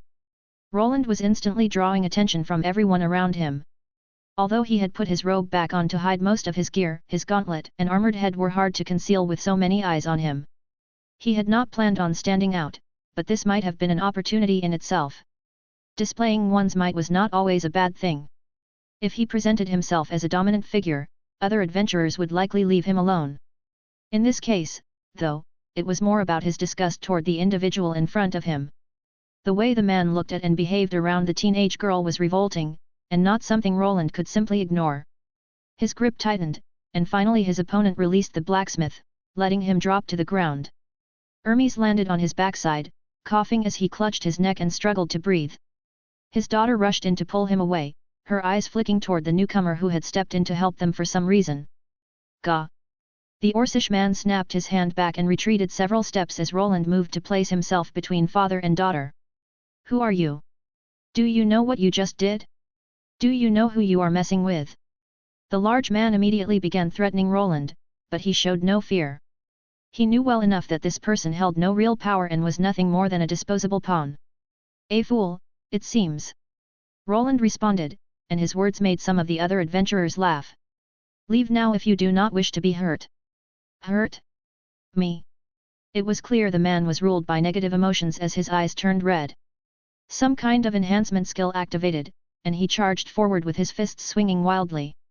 Roland sidestepped, carefully drawing him farther away from Hermes and his daughter. The swings were wide and heavily telegraphed. Each one pushed the air to make wind, and it was obvious the man possessed enough strength to shatter stone or bend magical metal. Yet he clearly lacked proper fist-fighting technique. Every punch met nothing but air until one was suddenly caught in Roland's grasp. You want to compare strength? The opponent lashed out again with his free hand, only for that punch to be caught as well. Soon, both of them were locked together, fingers interlaced, locked in a contest of raw power. Other adventurers gathered nearby, watching and cheering, some even placing bets on the outcome. Roland could have ended it immediately, but he wanted to send a message, one that made it clear he was not someone to be challenged lightly. I am going to crush your fingers, armor or not. The man shouted as his muscles swelled violently. He seemed to grow taller, his eyes bloodshot. For a brief moment, Roland felt himself being pushed back, but it did not last. Once he began to resist in earnest, the outcome was decided. Bones cracked as Roland crushed the man's fingers, his strength slightly enhanced by a buffing spell. Even that was not enough. He needed to show complete dominance. Arg! My hands! Fingers snapped, followed by the wrists, and the man dropped to one knee. Suddenly, a field of gravitational magic erupted around him, forcing him deeper and deeper into the ground. The earth shook as nearby adventurers recoiled in horror. Before them, the once loud hoodlum was being crushed. Bones throughout his body shattered as he was pressed into the ground, which caved inward under invisible pressure. Roland continued without mercy, allowing the man to experience true pain and fear. Only when he was certain the man had lost consciousness did he relent and step back. Is he dead? Damn! Who is that stranger? The gathered adventurers stared in fascination. Some were shocked, others impressed. While violence in the streets of the stronghold was not unusual, displays like this were rare. A heavy silence followed, broken only by the groan of strained stone as the ground slowly collapsed beneath the Orcish man he had broken. Dust drifted through the air, catching the light as Roland straightened and withdrew his hand. The gravitational field faded as if it had never existed, leaving behind a shallow crater and a shattered, unmoving body at its center. Roland did not look at the man again. Instead, he turned slightly, his helm angling toward the blacksmith and his daughter. She still looked on edge, one hand gripping her father as he struggled to catch his breath. What is this nonsense? Do you idiots not have better things to do? The shout came suddenly from behind the crowd. Several voices followed, and a few figures pushed their way forward. Roland recognized them, at least in part, and the looks they gave him made it clear they were far from pleased. The onlookers parted as three figures forced their way through. They clearly carried some authority here, as once they were recognized, the other adventurers stepped aside without complaint. They wore a mishmash of high-grade plate and reinforced leather, but what truly drew the eye were the heavy, circular iron badges pinned to their chests. Those people are... Roland's gaze settled on one of the badges. It depicted a sword and hammer crossed against one another and was made of actual silver. These individuals were known as the Stronghold Watch, a militia formed by certain adventurers that acted as a kind of policing force. Though they were not part of any regular army, here they fulfilled the role of guardsmen and even held the authority to imprison people. Above ground, they had no power, but within the third ring of the dungeon, they were the law. Name: Renata L. 281. Classes: T3 High Spirit Sword Master 31. T3 Spirit Sword Master L100. T2 Advanced Spirit Swordsman L50. T2 Spirit Swordsman L50. T1 Sword Warrior L25. T1 Warrior L25. He focused on the woman called Renata, who appeared to be the leader of the group and had the highest level among them. She was already in her second Tier 3 class, which meant she was likely a mithril grade adventurer. Renata's class choices were solid, though not particularly exceptional. Spirit was a lesser form of aura, and she had been unable to achieve the higher manifestation of that path.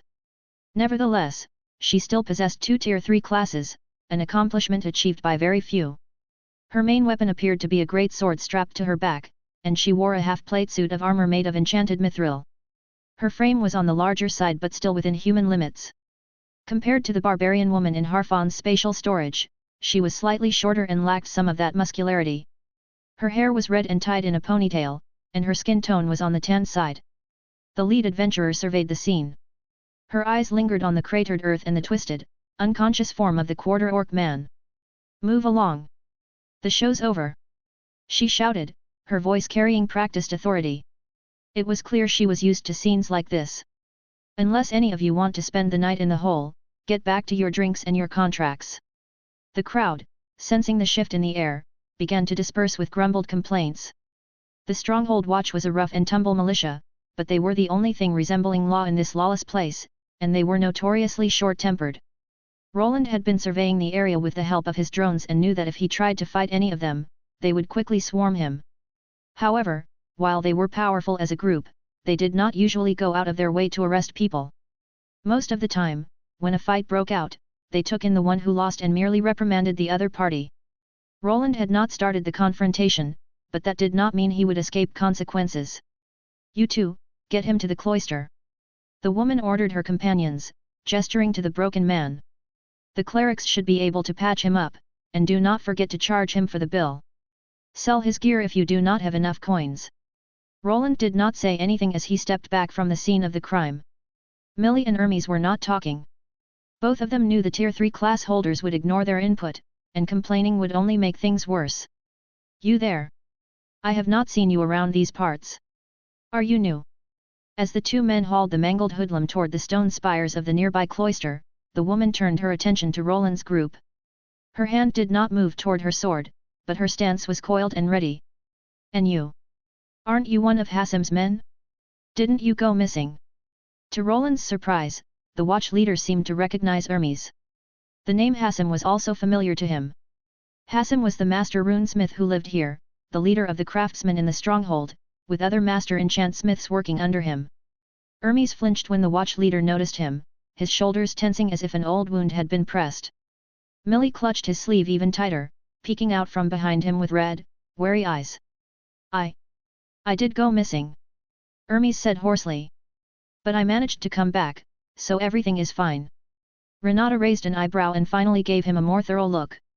The bruising around his neck, the way his breathing still hitched, and the tears in the young girl's eyes did not go unnoticed. Are you sure you want to go with that? Isn't there more to this?" Roland stood in silence, clearly seeing what was happening. The woman was fishing for answers and accusations. While most non-combatant class holders were treated like second-class citizens, they still had their rights. It seemed she wanted to hear a direct accusation of a crime being committed, something that would allow her to punish the perpetrator. "Why yes, that's all. I just got lost for a while, but now I'm back. Everything is fine."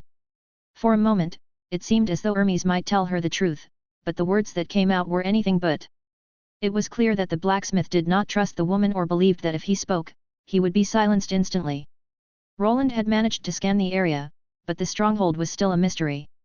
He had no idea who was working with whom. Often, if a person simply did not speak out, they were left alone. This woman could easily be working for whoever had ordered the man to be tossed outside and left for dead. As far as Roland could tell, the entire situation was some kind of power move by whoever stood behind that Orcish man. Everything seemed to revolve around Hermes' boss, Hassem, potentially ignoring an order for weapons or gear, perhaps to repair them or to craft something new from materials recently obtained in the dungeon. Finding rare materials in a dungeon was not unusual, but not everyone could turn them into something powerful. Roland was a craftsman himself and could instantly produce weapons, armor, and enchantments suited to his combat style, but most adventurers could not. Even if they found the massive horn of a Tier 4 dragon, they would likely be unable to make use of it. Creating something from such a material would require either a Tier 4 craftsman or a large team of Tier 3 craftsmen working together for weeks or even months. On top of that, reputable blacksmiths had long waiting lists and would not push existing deadlines aside, even for clients offering more money. It was not surprising that some adventurers would grow furious when rejected, and in this world, people had been killed for far less. Renata's eyes narrowed, her gaze lingering on the dark purple bruises around Hermes's throat. She wasn't a fool, she probably knew that he was lying. But in the stronghold, if the victim refused to point a finger, the watch rarely bothered to do detective work on their own. Suit yourself, blacksmith, if you change your mind, you know where to find me now for you, stranger. She turned her attention back to Roland. Her hand rested casually on the pommel of her greatsword, a subtle reminder that this could turn into a fight at any moment. And you?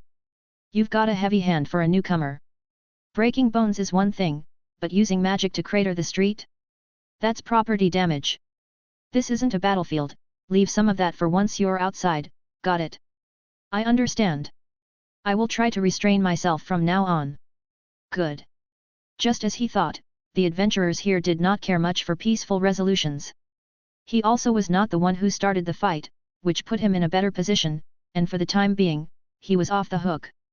Renata nodded lightly, seemingly satisfied with his compliance, though her eyes lingered on the intricate craftsmanship of Roland's gauntlets. A woman of her level knew the difference between decorative parade armor and functional, high-tier gear. Roland, for his part, kept his posture neutral, his sensors still mapping the mana signatures of the remaining watch members nearby and adding them to his already large database of this dungeon lair. See that you do. She added, her tone dropping an octave. We do not care much for heroes here, but we care even less for people who make extra work for the mending crews. Stay out of trouble, or you might find yourself in the hole. The hole? He asked, unsure of what it meant. That's just what we call the dungeon here. Since we are already inside one, we decided to give it its own name.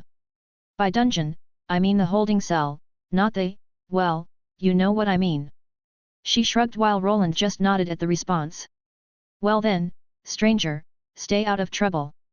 With a sharp whistle to her subordinates, she turned on her heel and began to clear out the remaining stragglers.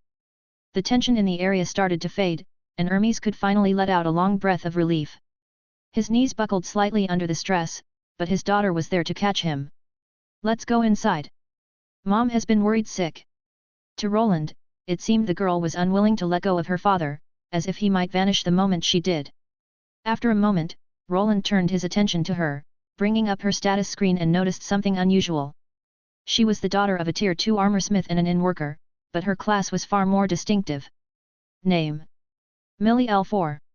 Classes: T1 Monocalligrapher L4. Now that's a peculiar class. The class name sounded similar to Monoscribe, a path many mages took during Tier 1 and one that aspiring runesmiths also had to pick up along the way. This, however, was different. It was not combat-oriented, but potentially a variant of Monoscribe granted to crafters instead. If this class is what I think it is, could it be a shortcut to getting the Enchantsmith class or the Runesmith class? Roland had little to go on beyond the name itself, but class naming conventions usually followed certain rules, and the names were often clues. If she progressed far enough and later picked up the blacksmith class, she might even qualify for one of those advanced classes at level 50, something ordinary runesmiths could not achieve. That made the class exceedingly rare, perhaps 1 in 100,000, or even rarer. To make matters more intriguing, she appeared to be concealing it with an accessory, one similar to what Roland himself had used in the past. That was not surprising. Rare classes were highly coveted in this world. If word spread that Millie was special, it could invite serious trouble, even kidnapping. At the same time, with the right mentor and sufficient protection, it could set her on a path to a remarkably prosperous future. Her level is only 4, though, quite low for her age. From his experience, the work of a monoscribe typically involved crafting scrolls. That required specialized ink and, more importantly, a large amount of mana. There was a reason monoscribe was usually taken as a second Tier 1 class rather than a first. It demanded that the mage already have a developed mana pool. For someone who gained a crafting variant of this class as their first, the process would be extremely difficult. With such limited mana reserves, she might not even be able to produce the simplest scroll, making progression slow or nearly impossible. Yet she was already level 4, which meant she had found some way to advance. Most likely, she relied on costly resources such as mana potions or enchanted items to temporarily boost her mana. Having those isn't cheap, and her father is only a tier 2. Roland could not help but speculate on why her father had brought her here. Perhaps he was seeking help from the resident runesmith, or perhaps he was trying to earn more money to support the expenses of scroll production. Hassim likely knew nothing about this. If he had, he would have ensured Millie's protection after her father went missing. That led Roland to believe both parents were keeping her class a secret, and that no one suspected the daughter of a blacksmith and an inn owner possessed such an extraordinarily rare class. I am fine, Millie. First, let's both thank Mr. Siegfried for helping us. Hermes managed to gather himself and turned to Roland, who had helped them as well. Millie glanced his way and lowered her head in appreciation, but just as she was about to speak, he raised his hand to interrupt them. That's fine. I was just fulfilling my contract. That was his cover for helping them, since they had not fully completed their mission until they reached the main guild building, received their rewards, and had their papers stamped. Once his hand was raised and his black runic gauntlet came fully into view, he noticed something else. Millie's gaze was fixed on it, as if she were entranced. When he moved his hand to the other side, he saw her eyes follow it with strange intent. She was like a cat watching a toy being waved back and forth, caught in a trance. Do you like armor, or magic runes? Runes? Hey? Oh gosh, I'm so sorry. Millie finally snapped out of it when she realized she had been staring at his runic gauntlet. She shook her head furiously, her face turning slightly pale, as if she had been caught with her hand in the cookie jar. It's fine, but for now, until the mission is over and everyone is accounted for, I'll need your father to come with me. Roland said it neutrally, as he always did. While he wished he could leave the man at home, he still had to act as though this was the reason he was helping the two of them. Hermes did not seem to mind, but his daughter clearly did. You're taking him away again. Millie's voice cracked, her small hands curling into fists as she clutched her father's tunic. But he just got back, and Mom still hasn't. Millie, it's all right. Hermes said gently, placing his large, calloused hand on her shoulder in reassurance. He's right. There are protocols. If I don't report back to the guild and the master, I'll only cause more trouble for Mr. Siegfried. He's just making sure the job is finished properly. Roland looked at the girl. Her reaction was understandable. In a place where people regularly vanished into the dark corners of the dungeon, going with someone rarely meant coming back. Then I'm coming with you. She declared it to both her father and Roland. That's fine with me. Let's go, then. Mr. Siegfried is right, you should stay here and, wait, what? She can come. It doesn't matter. To Hermes's surprise, Roland truly did not care whether Millie came along or not. He was still intrigued by her status screen and the class she possessed. Allowing her to accompany them gave him a convenient excuse to examine her more closely and fully assess her current skills. Mr. Siegfried, you're a swell guy. Millie beamed, the tears from moments ago completely gone. Come on, Papa. Are those the people you were with? She pointed toward Harfan and Varak, who were still waiting nearby with the others, her smile as bright as ever. When he returned, a few of them cast glances his way, but most kept their thoughts to themselves. The display of power he had shown was not something they could challenge, so any complaints stayed unspoken. That was really something, Siegfried. Unconventional, but highly effective. Harfan's comment marked the end of it, and soon the entire group was on their way to the guild building. Roland was certain the encounter would be reported to every major figure in the stronghold. He was likely to become infamous, with many eyes watching his next move. It was a departure from his usual subtle approach, but that was the point. Drawing attention away from the family would make them focus on finding out who he was and help him identify his enemies more easily. You're such a good boy, Amun. Woof. Yes, you are. The greatest boy. Woof. Agni's tail wagged like a propeller, turning into a deadly weapon for anyone who got too close as they made their way through the adventurer city. After the small conflict, Roland took the blacksmith and his daughter to the guild building to keep an eye on them. He was still worried the man might be targeted, but now there was another concern. His daughter seemed utterly enamored with his wolf. Please be careful. Some of those crystals are quite sharp. Don't worry, Mr. Siegfried. I'll be care, Ak. Right on cue, Millie pricked her finger on Agni's gems. They jutted out all over his body, and the more levels he gained, the harder they became. Millie, behave. Don't worry, Papa. I just need to figure out where I can pet Amun. Hermes shook his head as he saw his daughter stick the injured finger into her mouth while still petting the wolf with her other hand. I must apologize for my daughter, Mr. Siegfried. You've already done so much for me during this trip. I'm not sure how to repay you. Hermes said this while bowing his head several times, but Roland did not really mind. He wanted to ask the armorsmith about his daughter's special class, but this was not the right time. Nor did he wish to explain that he was actually a runesmith in disguise. He was not even sure what he wanted to do with that knowledge, or whether this family wanted his input at all. It was their life, and they were likely hiding their circumstances for a reason, much like he was hiding his own true identity. And that class? I am not sure if she will be able to become a runesmith or even work as one normally. Can a person even become a runesmith without having a mage class? As they continued walking and he pondered the name and true nature of her class, he became convinced that most people would consider it a failure. The main reason lay in its non-combat-oriented origins. Her mana reserves as a pure crafting class might not be able to keep up with higher-grade enchantments. Roland, who was gifted with a vast mana pool, had never faced this problem. He knew, however, that ordinary runesmiths often struggled with mana deprivation. Creating higher-grade runes required a significant amount of MP, and after glancing at her current mana pool, Roland could roughly estimate how much she gained with each level. It was nowhere near enough. He was also uncertain whether she would be able to attain the enchantsmith or runesmith classes. For now, she was closer to a mana scribe and could likely produce only basic scrolls. What her future classes might be remained a mystery, and he was not sure whether her limited mana capacity would become her eventual downfall. Still, there were ways to counteract such a defect through certain means, ones that he had. I wonder, could they have come here in search of help after someone deemed her class a failure? As they arrived before the guild building, Roland pondered the thought further.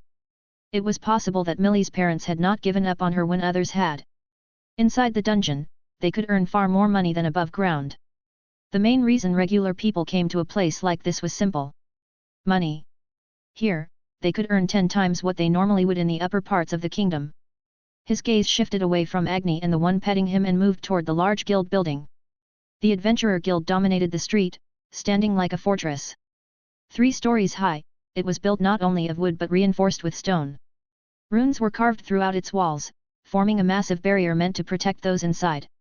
It was clearly designed as a last bastion in the event that monsters somehow breached the dungeon walls, something that had become possible due to recent irregular movements within the dungeon. Yet, unlike a fortress or a noble's estate, there were no guards posted outside, only an open door through which anyone could pass. Amun, wait over there. I'll be back soon. Woof. I'll keep him company then. Just don't be long, Papa. Millie was content to wait outside as long as she could stay with Agni. For a brief moment, it seemed as though she would not part from her father, who had only just returned, but the moment the blue wolf appeared, her attention shifted completely. Defeated by a tamed creature. Hermes looked slightly baffled by how quickly his daughter's affection shifted once Agni was involved. Still, holding back a tear, he entered the guild with the others so they could take a head count and divide the reward money among the remaining adventurers and the porters. The moment they crossed the threshold, his helmet display lit up with countless signatures. Wards, detection fields, suppression arrays, and emergency barriers were stacked atop one another as if someone had crammed them all together. Whoever designed this place was either a genius or a madman. However, considering there were hundreds of Tier 3 combatants in the city and lesser dragons looming everywhere, this level of defensive magic was necessary. Everyone, this shouldn't take long. Just take a break and I'll be right back. Captain Varek said this as he headed toward the counter with a few others. Despite everything, this was still an adventurer guild, complete with the usual bureaucracy and waiting lines. Like any other, it had a pub section off to the side with food and drinks ready to be served. Siegfried, I also have something to take care of. I'll join you later. Harfan, the hidden guild inspector, spoke quietly to him. It was clear that he likely had contacts here that required his attention. Whether they could be trusted was another matter entirely. Someone had clearly talked about his journey here, otherwise no assassins would have appeared. There was a chance of another attack if the person Harfon contacted was the mole, though it was also possible the information had spread through other means. As the gnome moved away and Varek disappeared into the crowd, Roland was left with Hermes and the rest of the party. Before he could press for answers about their situation or about Hermes's daughter, a strange sound echoed from outside. It was like metal striking stone over and over at a steady rhythm. Moments later, someone burst through the doors of the Adventurer Guild. "Where is Yet?"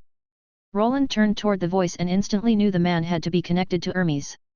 After a closer look, recognition set in, and he realized exactly who the newcomer was. Name: Hassim L286. Classes: T3 Master Runic Golem Designer 11. T3 Master Runesmith 100. T2 Runic Golem Designer L50. T2 Runesmith L50. T1 Monoscribe L25. T1 Blacksmith L25. T1 Mage L25. The identity of the man was clear. It was Hassim, the master runesmith of the fortress. His level was quite high, and he was already on his second tier 3 crafting class. It was a path Roland had once considered for himself, before a better option presented itself. "Is that a peg leg?" Roland thought to himself as the dwarf spotted him and Hermes. The moment Hassim noticed them, his one good eye flew wide open, and he charged forward. "There ye be!" The dwarf moved with a speed that defied his artificial limb. Each step of his metal-capped peg leg rang out like a hammer striking an anvil. Hassim was a mountain of a man compressed into a frame barely 145 centimeters tall, his beard braided with golden wire and stained with the soot of countless hours at the forge. "Master Hassim!" Hermes exclaimed, his voice filled with relief and surprise. Hassim did not slow down until he was mere centimeters from Hermes's chest. He offered neither a hug nor a handshake. Instead, he swung a calloused, grease-stained hand and delivered a sharp smack to the armorsmith's shoulder. "Ye thick-skulled donkey!" The dwarf's shout drew the attention of several adventurers nearby. Hermes could not absorb the blow and was sent flying straight toward Roland. Roland stepped aside and, just before Hermes could crash into a column behind him, caught him by the collar of his shirt. "I thought ye ere dead." While the man was rough, it seemed that he had been worried about one of his blacksmiths. For someone of this level, this was almost unheard of. Most craftsmen of this prestige would rarely ever leave their smithy or even care about their workers, thinking it was reward enough to let others work within their workshops. This dwarf seemed different, yet at the same time still had the usual behavioral patterns people of the dwarven culture had. "If Yeti kicked the bucket just cause I was too stubborn to patch up that blasted breast pea," Hassim roared, his face turning a shade of crimson that rivaled the forge fires he tended. However, before he could finish the sentence, he managed to stop himself from saying too much. Hermes dangled from Roland's grip, looking like a child being shouted at by a parent.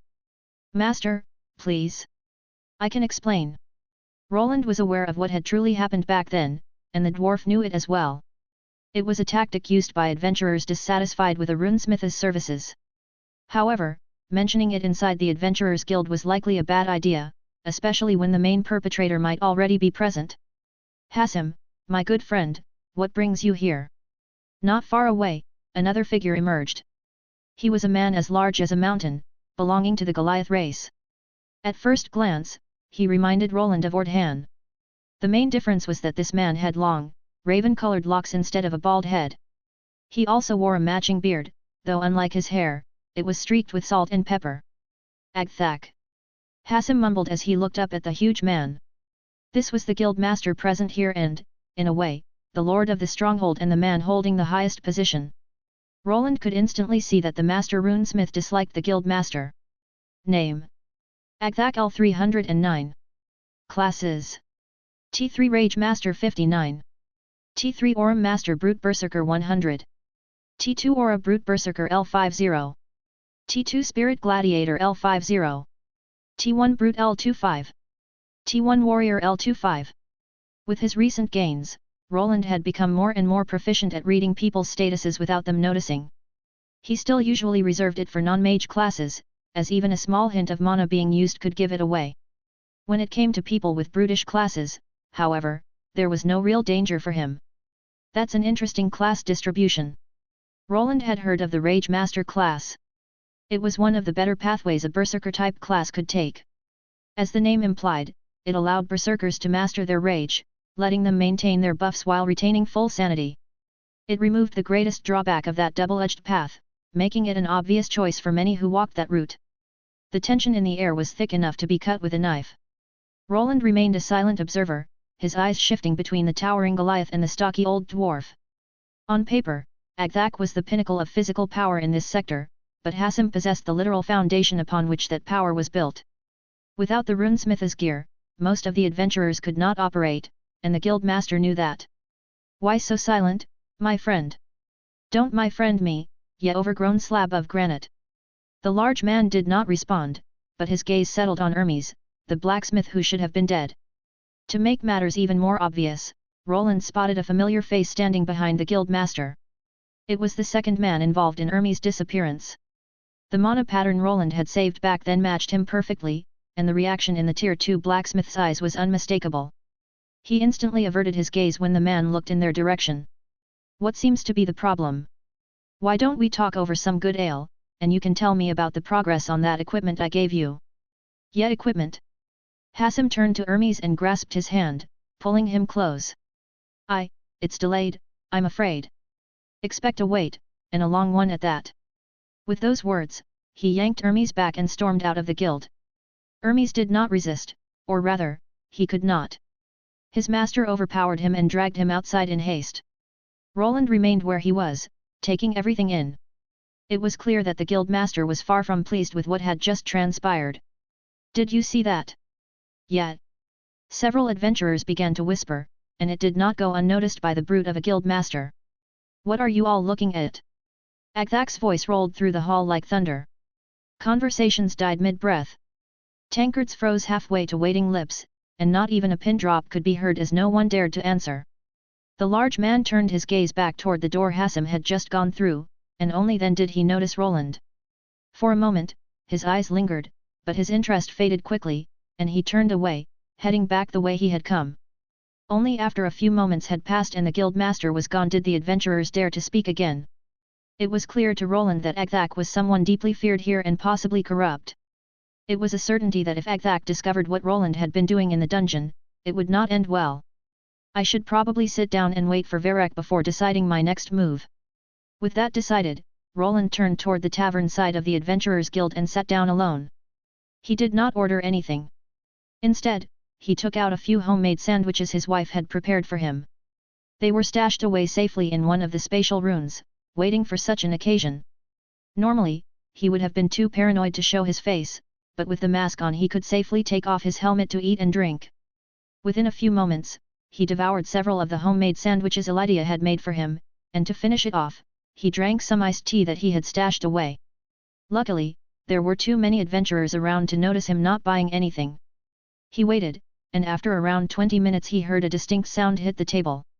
"Here you go. Your cut." A sack of coins landed on the table. Roland took one look at it and immediately knew the amount inside was far greater than it should have been.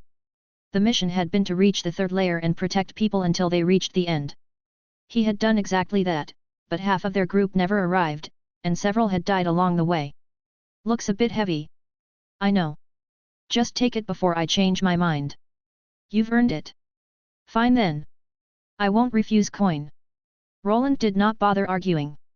Having more money for future research was always a good thing.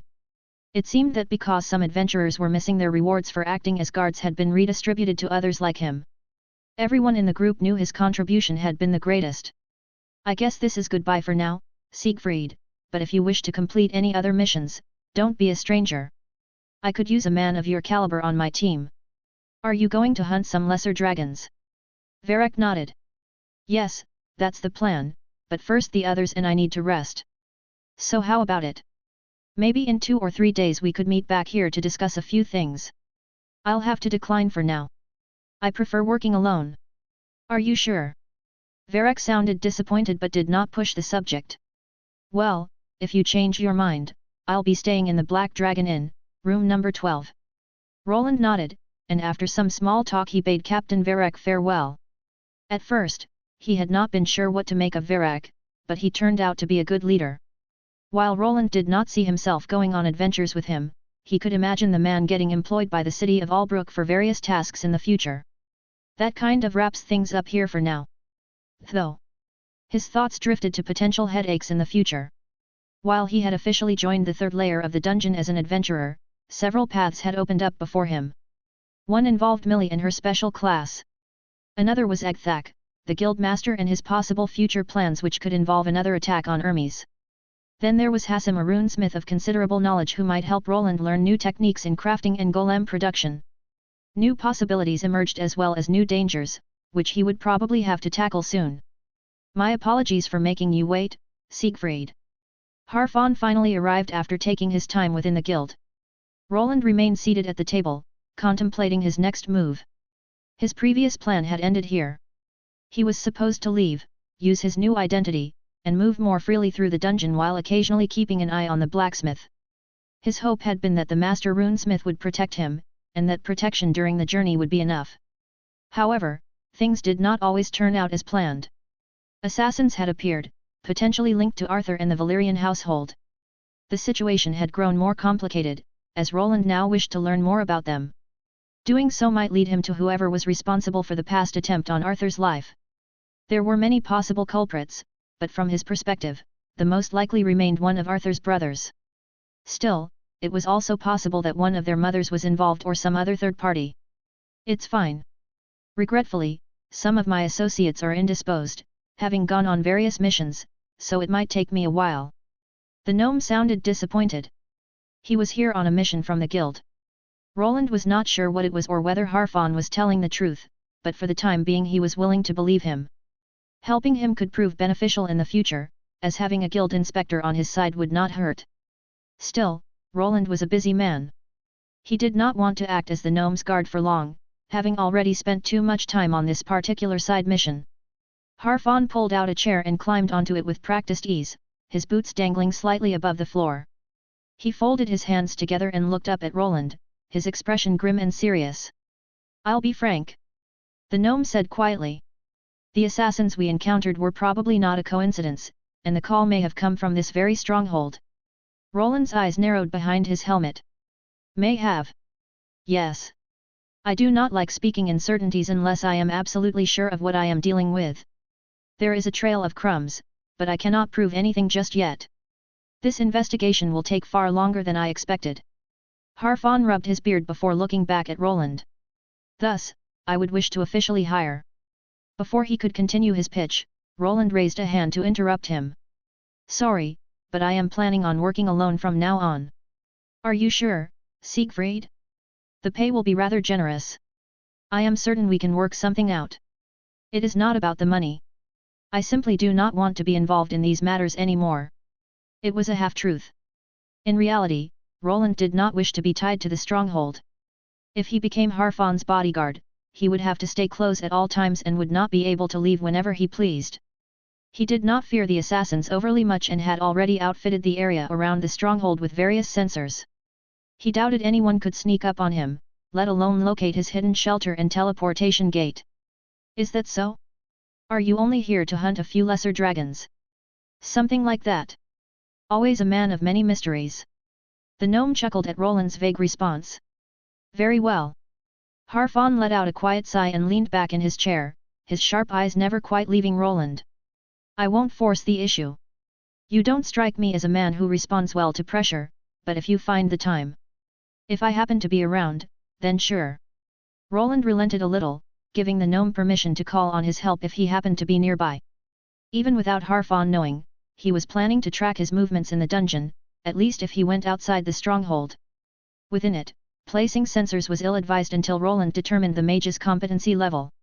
One of them had managed to see through his attempt at hiding monster bodies in the past. "Great!"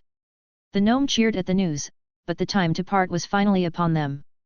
"Then this old man won't keep you here any longer, and also, take this." Before leaving, Harfon handed Roland a card that looked like an adventurer card, bearing Harfon's identity. "Your adventurer card?" "Not quite, but I would like to entrust you with it. If something happens to me, could you give it to one of the guild members in Isgard, ask for Azar?" Roland did not press for clarification. It was obvious what the man was doing. If he died, he wanted Roland to deliver the card to one of his associates and likely explain what had transpired so they could send a larger investigation team. I see you understand, so I won't explain. I hope we can chat again, Siegfried. Adventurers like you don't appear too often in this cruel world. I think you're over-exaggerating. And this card, I'll return it once you're done here. Haha, I hope you keep that promise. Then I bid you farewell, my friend. With that, Harfon jumped off his stool and headed out of the guild. For a moment, Roland remained there, watching to see if anyone followed the gnome. After 2 minutes of waiting, nothing of the sort happened, so he finally decided to check on how Agni was doing. Woof! You're so smart, Amun. While Hermes was pulled away by his master, Hassim, Millie did not follow after them. Instead, she remained with Agni, who had been left behind in front of the Adventurer Guild. Even though he was a large monster wolf, the adventurers nearby paid him little attention, as many other creatures like him wandered around unperturbed. The laws are a lot more lax here. Roland thought to himself as he approached them. Back in other cities, he would have had to place Agni in a proper stable before entering the guild, but here, monsters were allowed to roam freely. Your father left a while ago with a man named Hassim. Even after he approached the two of them, Millie only noticed him once he spoke. Roland was not sure whether she was naturally scatterbrained or simply enamored with Agni. Either way, she was still here while her father had gone off with Hassim, which conveniently gave Roland an excuse to do something now. Oh? He did. You did not hear the shouting.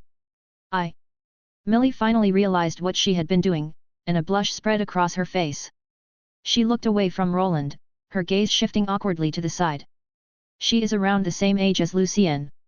The thought highlighted the stark contrast between a commoner and a noble. His younger sister had already entered a magical academy and lived among her peers, while this girl was stuck working at an inn with her mother from a young age. It was clear that she longed to experience the world through youthful eyes, yet she was confined to this place, unable to leave, like a bird trapped in a cage. The man looked like a craftsman. Oh, yes, Uncle Hassim is the greatest craftsman here. I see. Does he sell any enchanted equipment? Does he? It seemed that once he mentioned Hassim, Millie reacted positively. He was not sure why she called him an uncle, but it implied some kind of deeper bond. He's the only one the adventurers trust with their runic plating. Millie exclaimed, her eyes sparkling with a mix of pride and second-hand ambition. Papa says Uncle Hassim can hear the metal screaming if the heat is not just right. He's a bit grumpy from time to time. Okay, he's a lot grumpy, always grumpy, but he's still the best craftsman here. Roland nodded slowly, processing the information. A master runesmith with a second master golem designer class was a rarity even within the kingdom.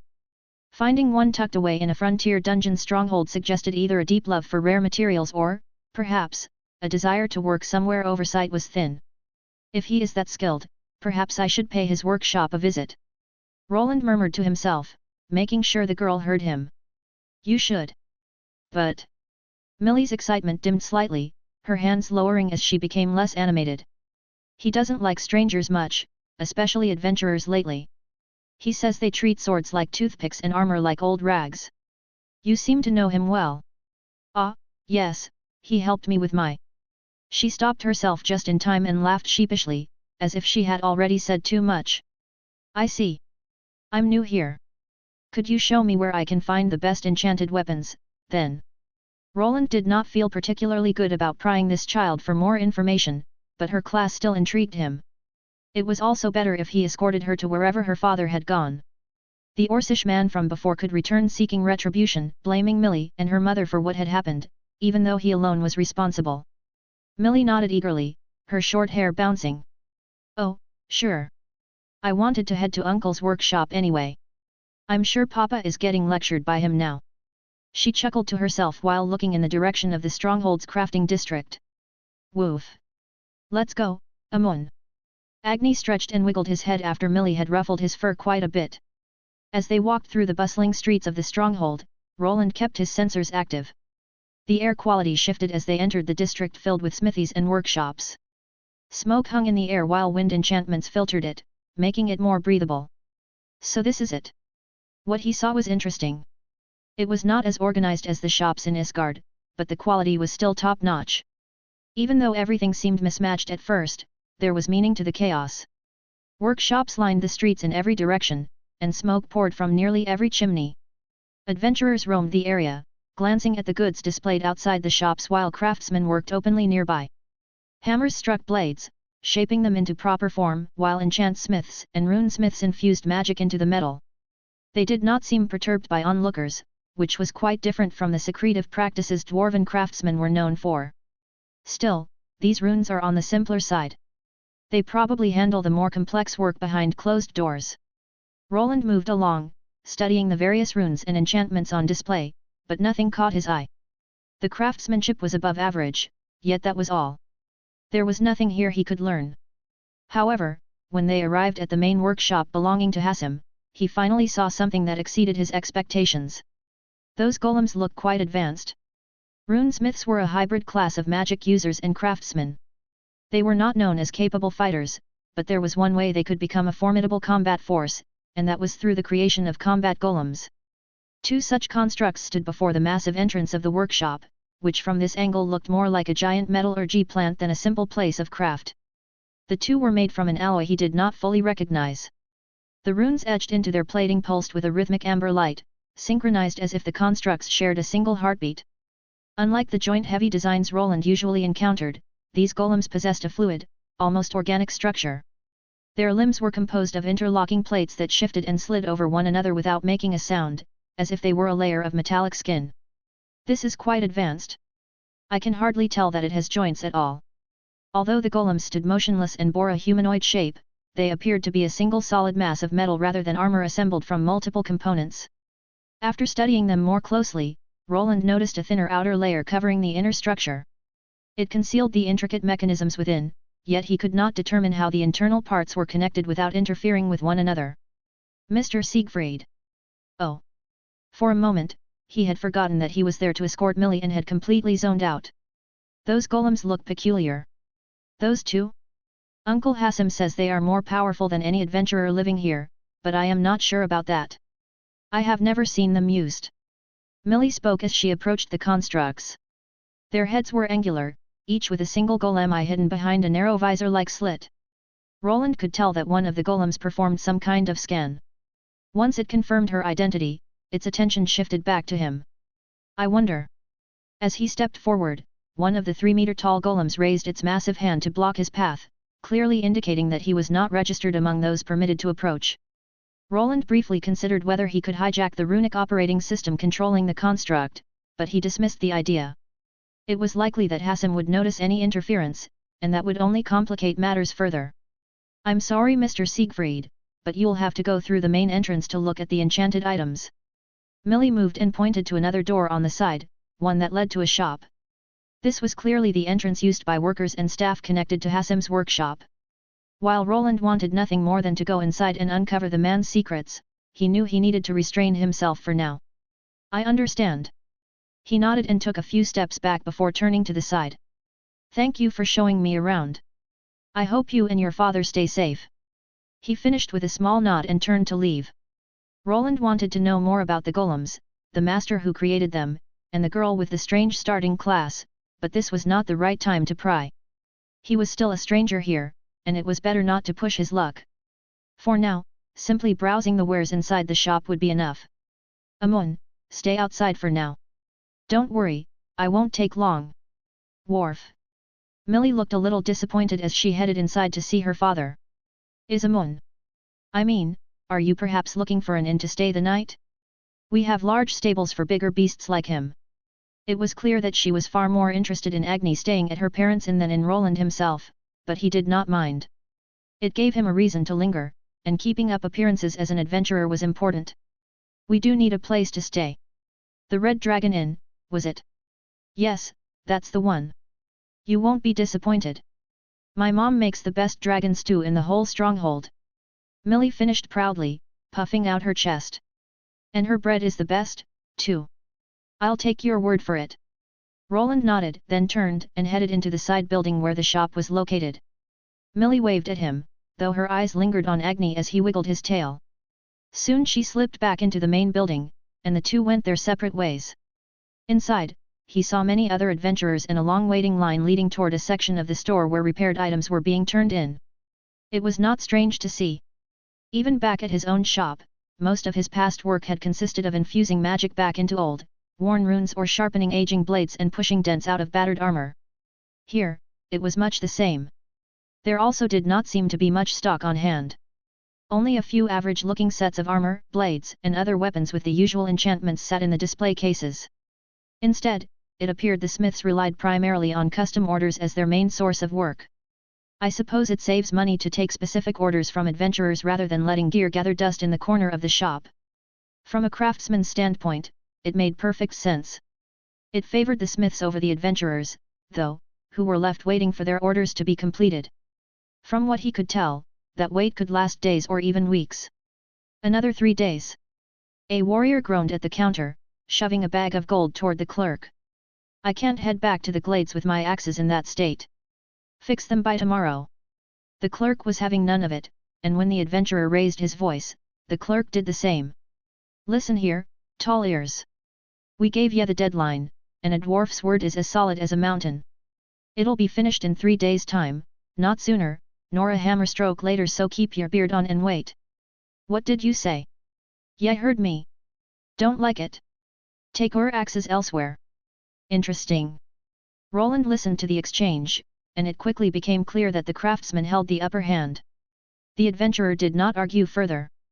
The dynamic within this stronghold was obvious, and perhaps it also explained why Hermes had been targeted. As he stood there looking around, he noticed something else. Someone's gaze was fixed on him. Whoever it was seemed to be staring intently, attempting to use an analyze skill on him, something that he didn't appreciate. Someone is trying to read my status. Roland could feel it, someone attempting to do what he himself had done earlier to a few other people, and doing it without realizing it.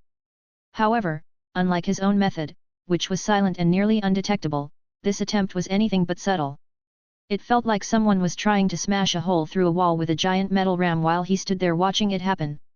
The execution was so crude that it made him wonder whether the person was simply foolish or did not care about being discovered. There were a few options available to him. One was to allow whoever it was to read his status without interference, which he had no intention of doing. Another was to block all access entirely, causing the skill to return nothing to its user. Then there was a third option, and that was the one he chose. Magic War Master. A voice came from somewhere behind the shop counter. Roland could hear it clearly. It belonged to someone he had only just met, or rather, someone he had only seen at the guild just recently. It was Hassim, the owner of the shop, and Roland had already allowed him to read his false status earlier so that he could gain the upper hand now.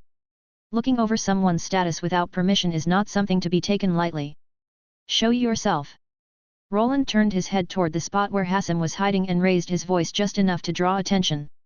A few people nearby began to look in his direction. He did not particularly care, but this was a good opportunity to put the dwarf on the defensive and perhaps gain some insight into how he behaved when caught in the act. Come out, otherwise. He placed his hand on the hilt of his sword as if he intended to use it. Runes on both his armor and weapon began to glow, and the entire place started shaking. Instantly, the hidden golems rose into view.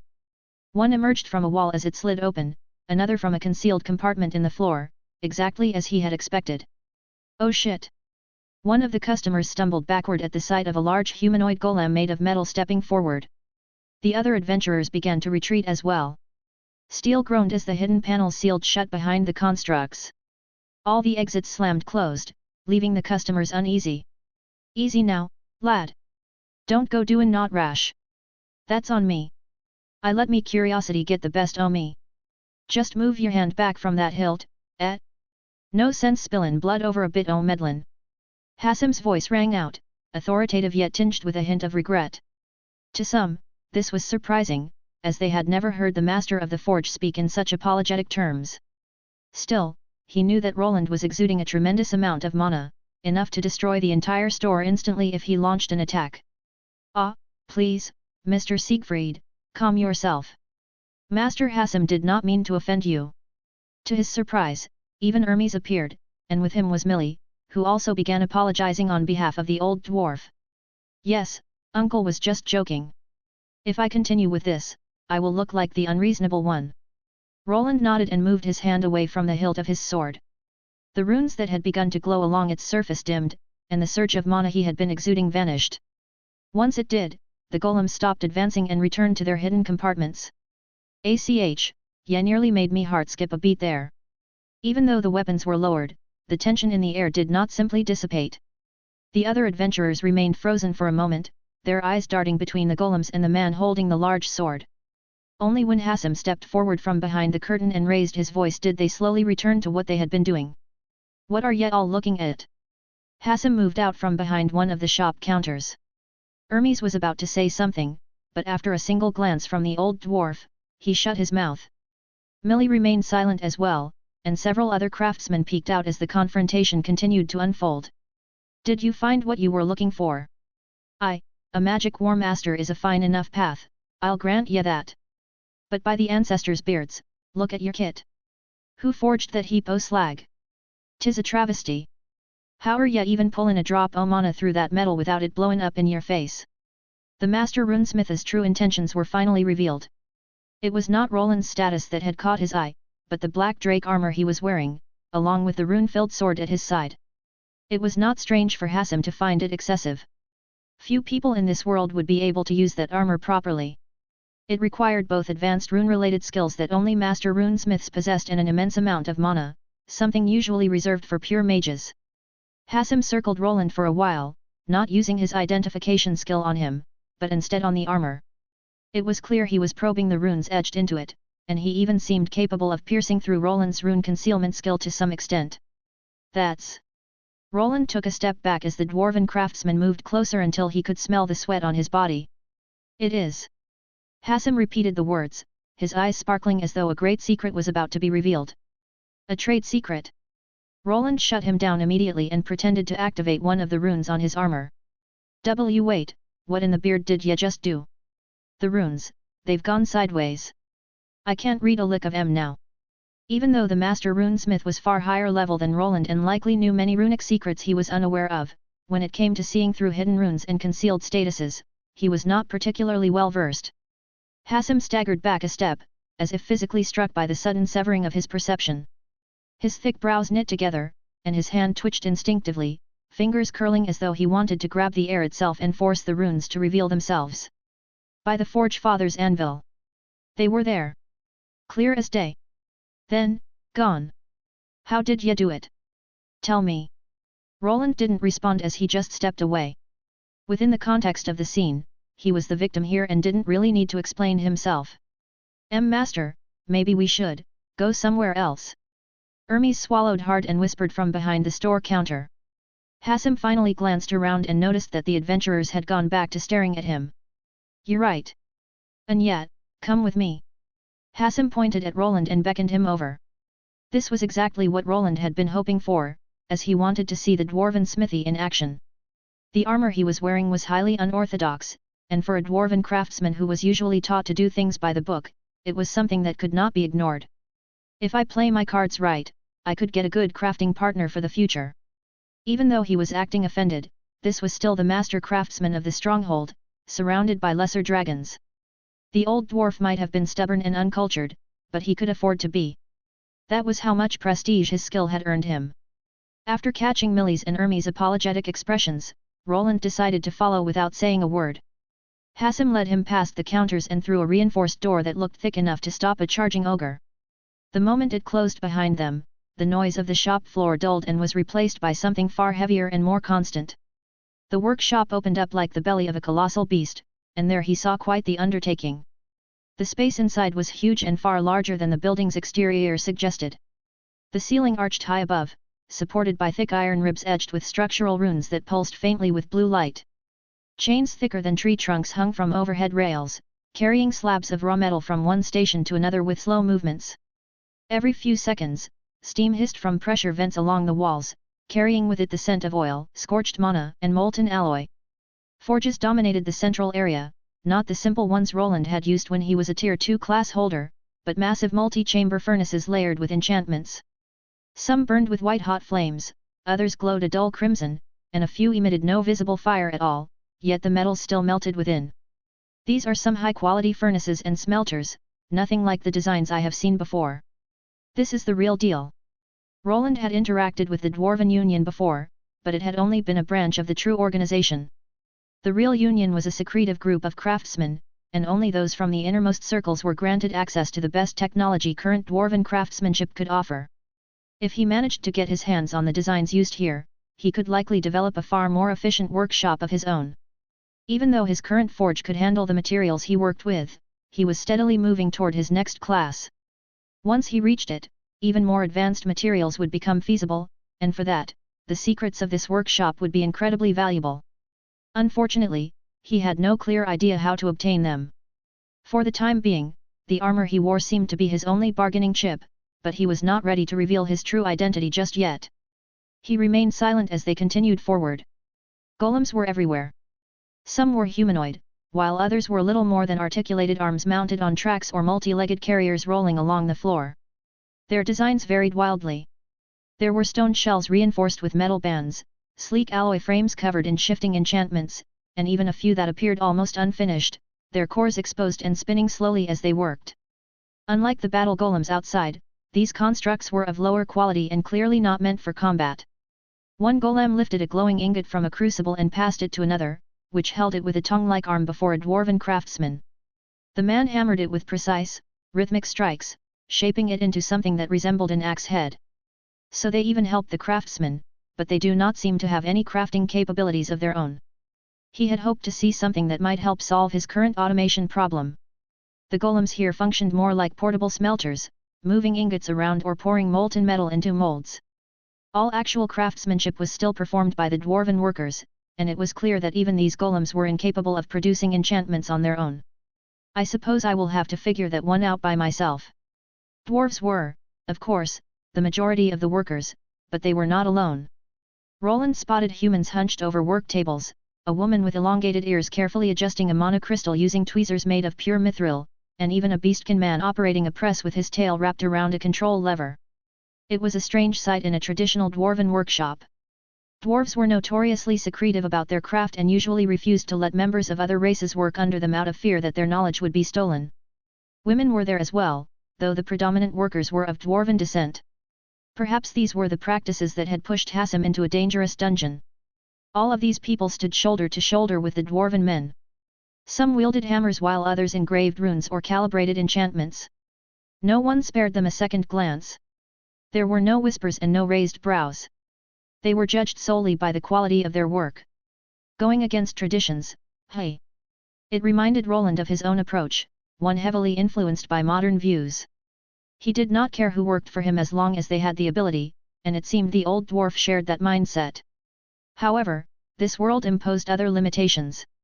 Classes could not be changed, even for those who wished for it. Hassim finally stopped near a raised platform overlooking the deepest part of the forge. Below them, a massive construct was taking shape, easily twice the size of the gate golems. Its plating was incomplete, exposing layered internal structures that made Roland's fingers itch with curiosity. "Welcome to me forge, a beaut isn't it? It is something. Right then, out with it. Where'd ya find that armor? Who forged it, and how'd ya make them runes shift like that? Why do you wish to know?" Roland tried prodding for some answers, but the dwarven craftsman only grew more annoyed. "Why's it matter to ya, adventurer? Tell ya what. I'll toss a coin or a trinket your way for the trouble, if ya just tell me where this odd scrap o' plate came from." The dwarven craftsman seemed genuinely interested, and Roland did not really have a good reason to refuse him. Perhaps this would be enough to create a connection. Albrug. After a moment, he finally revealed the name of his home. The dwarf repeated it back in a puzzled tone. Albrug. He glanced over at Millie and Hermes, as well as a few other assistants and disciples standing nearby. None of them seemed to recognize the name. "Never heard of it. It's a city that was recently developed under a new noble. A rising star of sorts. I'm sure you've heard of him, at least." "Right." Once again, Hassim looked to the group of craftsmen, who shook their heads in unison. Must have not been much of a noble if nobody's heard a whisper of him. But he is part of the Valyrian house. His name is Arthur Valyrian. Roland felt a sting of wounded pride. His city, which should have been making waves across the world, was completely unknown here. After thinking it over, however, it began to make sense. These dwarves spent their days crafting and their nights drinking. They were not the sort to gossip about nobles or their followers. To them, what happened within the stronghold was what mattered most. Arthur? Was there a Valyrian with that name? Hassim turned to the peanut gallery again, and his disciples started thinking hard, but they simply could not remember. To Roland, who believed the progress in his city was staggering, the moment felt oddly deflating. It had taken him years to reach this point, and he had thought that he and the people of Albrook had gained a certain degree of fame, but it clearly had not reached the ears of these craftsmen. Never mind. It isn't important. Roland exhaled slowly through his nose, then shook his head. Hassim snorted and folded his thick arms across his chest. Important or not, you didn't answer the question that matters. He jabbed a thick finger at Roland's breastplate. That armor weren't made by some backwater runesmith. I don't care what name you throw at me. Whoever forged it knew exactly what they were doing. And don't tell me it's all one man's work either. Roland raised an eyebrow. Oh? It was actually made by just one man and his assistant. Just as I thought. No way a single soul forged this on his lonesome.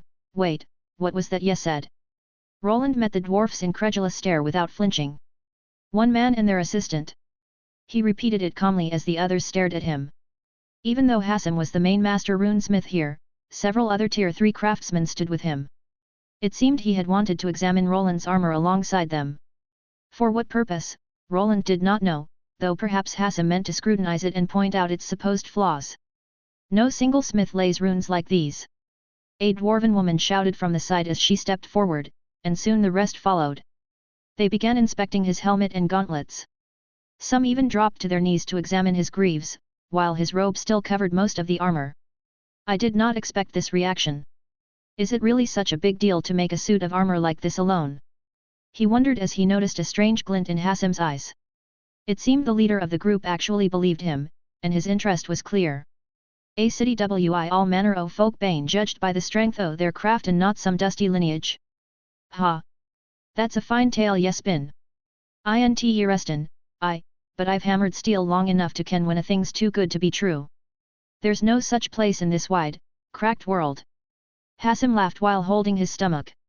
Them human nobles always have a scheme brewin'. Mark me words, they're just usin' the lot of ye to lay the stone and pave the ways. Then once the last brick's set, they'll toss the workers out like slag from a smelter. Are you calling me a liar? Roland responded in an offended tone. He had not expected so much pushback about Albrook, but it seemed these people had been living under a massive rock called the Super Dungeon for quite some time. The kingdom beyond it was not a good place to live. Slavery and prejudice were considered normal there, so the idea that a city could rise that rejected at least part of such practices was beyond their comprehension. No. You seem like a reasonable sort, but I think you've simply been fooled by a silver tongue. Fooled? Roland repeated what Hassim had claimed. The old dwarf did not believe his description of Albrook and instead assumed rumors and promises from the human nobility had deceived him. Roland could not entirely blame him. Hassim was far below the surface in a dungeon, where adventurers made the rules rather than nobles. Perhaps that was one of the reasons he had chosen to remain there, to distance himself from human authority and the laws imposed on other races. Well, we've talked long enough. Could ye grant me just a wee glimpse? Just a peek, mind yet. No need for the others to hear of it. My lips are sealed tighter than a dwarven vault. No. Will ye not think on it again? I'm certain we could strike a fair bargain.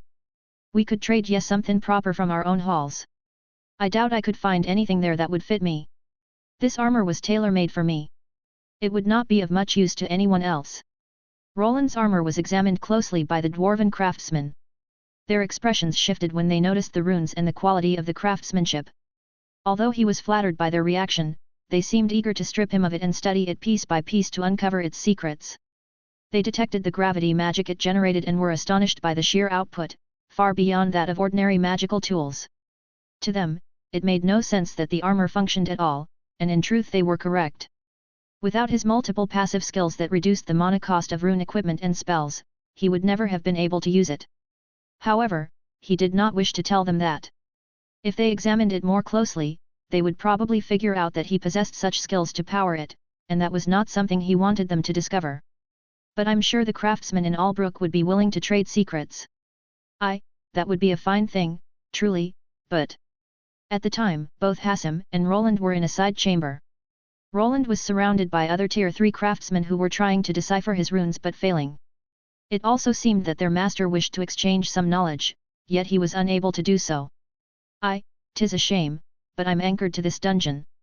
I cannot be leavin'." "I see." This was something Roland had expected.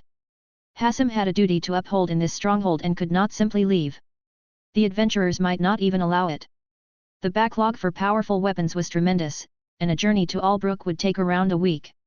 During that time, he would be leaving the other craftsmen under the adventurers' scrutiny and potentially inviting more incidents like the one with Hermes. Even though Hermes was only part of the smithy and not particularly talented, Hassan treated all of them as his disciples. That was another thing Roland had noticed. The man treated his workers quite well. Though his tone was harsh and he even struck them when they failed, if an adventurer threatened them, he was always there to protect them. Apprentices and disciples, hey! As they were talking, Roland glanced at the people around them. Some were young, others old, but one thing was certain, they all revered their master. For a moment, he wondered what it would be like to have apprentices of his own. Bernier was more of an assistant and now a man standing on his own feet, so Roland saw him more as a friend or co-worker than a disciple he had taught. For someone to truly become his apprentice, that person would need to take up the mantle of a true runesmith and inherit the rune knowledge he had amassed. There were advantages and disadvantages to having an apprentice, and many ways a master could approach it in this world. Some provided vast resources to push their students' progress. Others offered nothing beyond basic work, knowing that even shaping a horseshoe would increase skill, leaving everything to the individual and the world's system to guide them. Roland was no stranger to teaching. He had spent time at the institute doing exactly that. Yet he had never truly taught anyone the craft of creating runes. There were many reasons. He was naturally paranoid and a loner at heart. If he could do something himself, he preferred not to involve others, as that created debts, responsibilities, and attachments. Attachments were dangerous. They created weaknesses, expectations, and obligations. If he taught someone everything he knew, that person could become an invaluable ally or a blade aimed at his back. It was a risk he had chosen to avoid because it seemed too troublesome. Still, after seeing this well-run smithy, he began to wonder whether he could use some help. Albrook was expanding, yet only a handful of people worked in his workshop. Bernier and his wife handled most of the regular smithing tasks while Roland focused on planning and runes. Much of his workload depended on the Dwarven Union, but having help with some of his greater secrets could prove advantageous and save a great deal of time. An apprentice, but who could I trust? Finding willing apprentices would not be difficult. If he posted an official notice, swarms of craftsmen would appear from nowhere. The chance to work under a Tier 3 craftsman was something every aspiring blacksmith dreamed of. However, such an opportunity would also invite spies from Arthur's brothers, or worse, candidates who could be blackmailed or bought for information.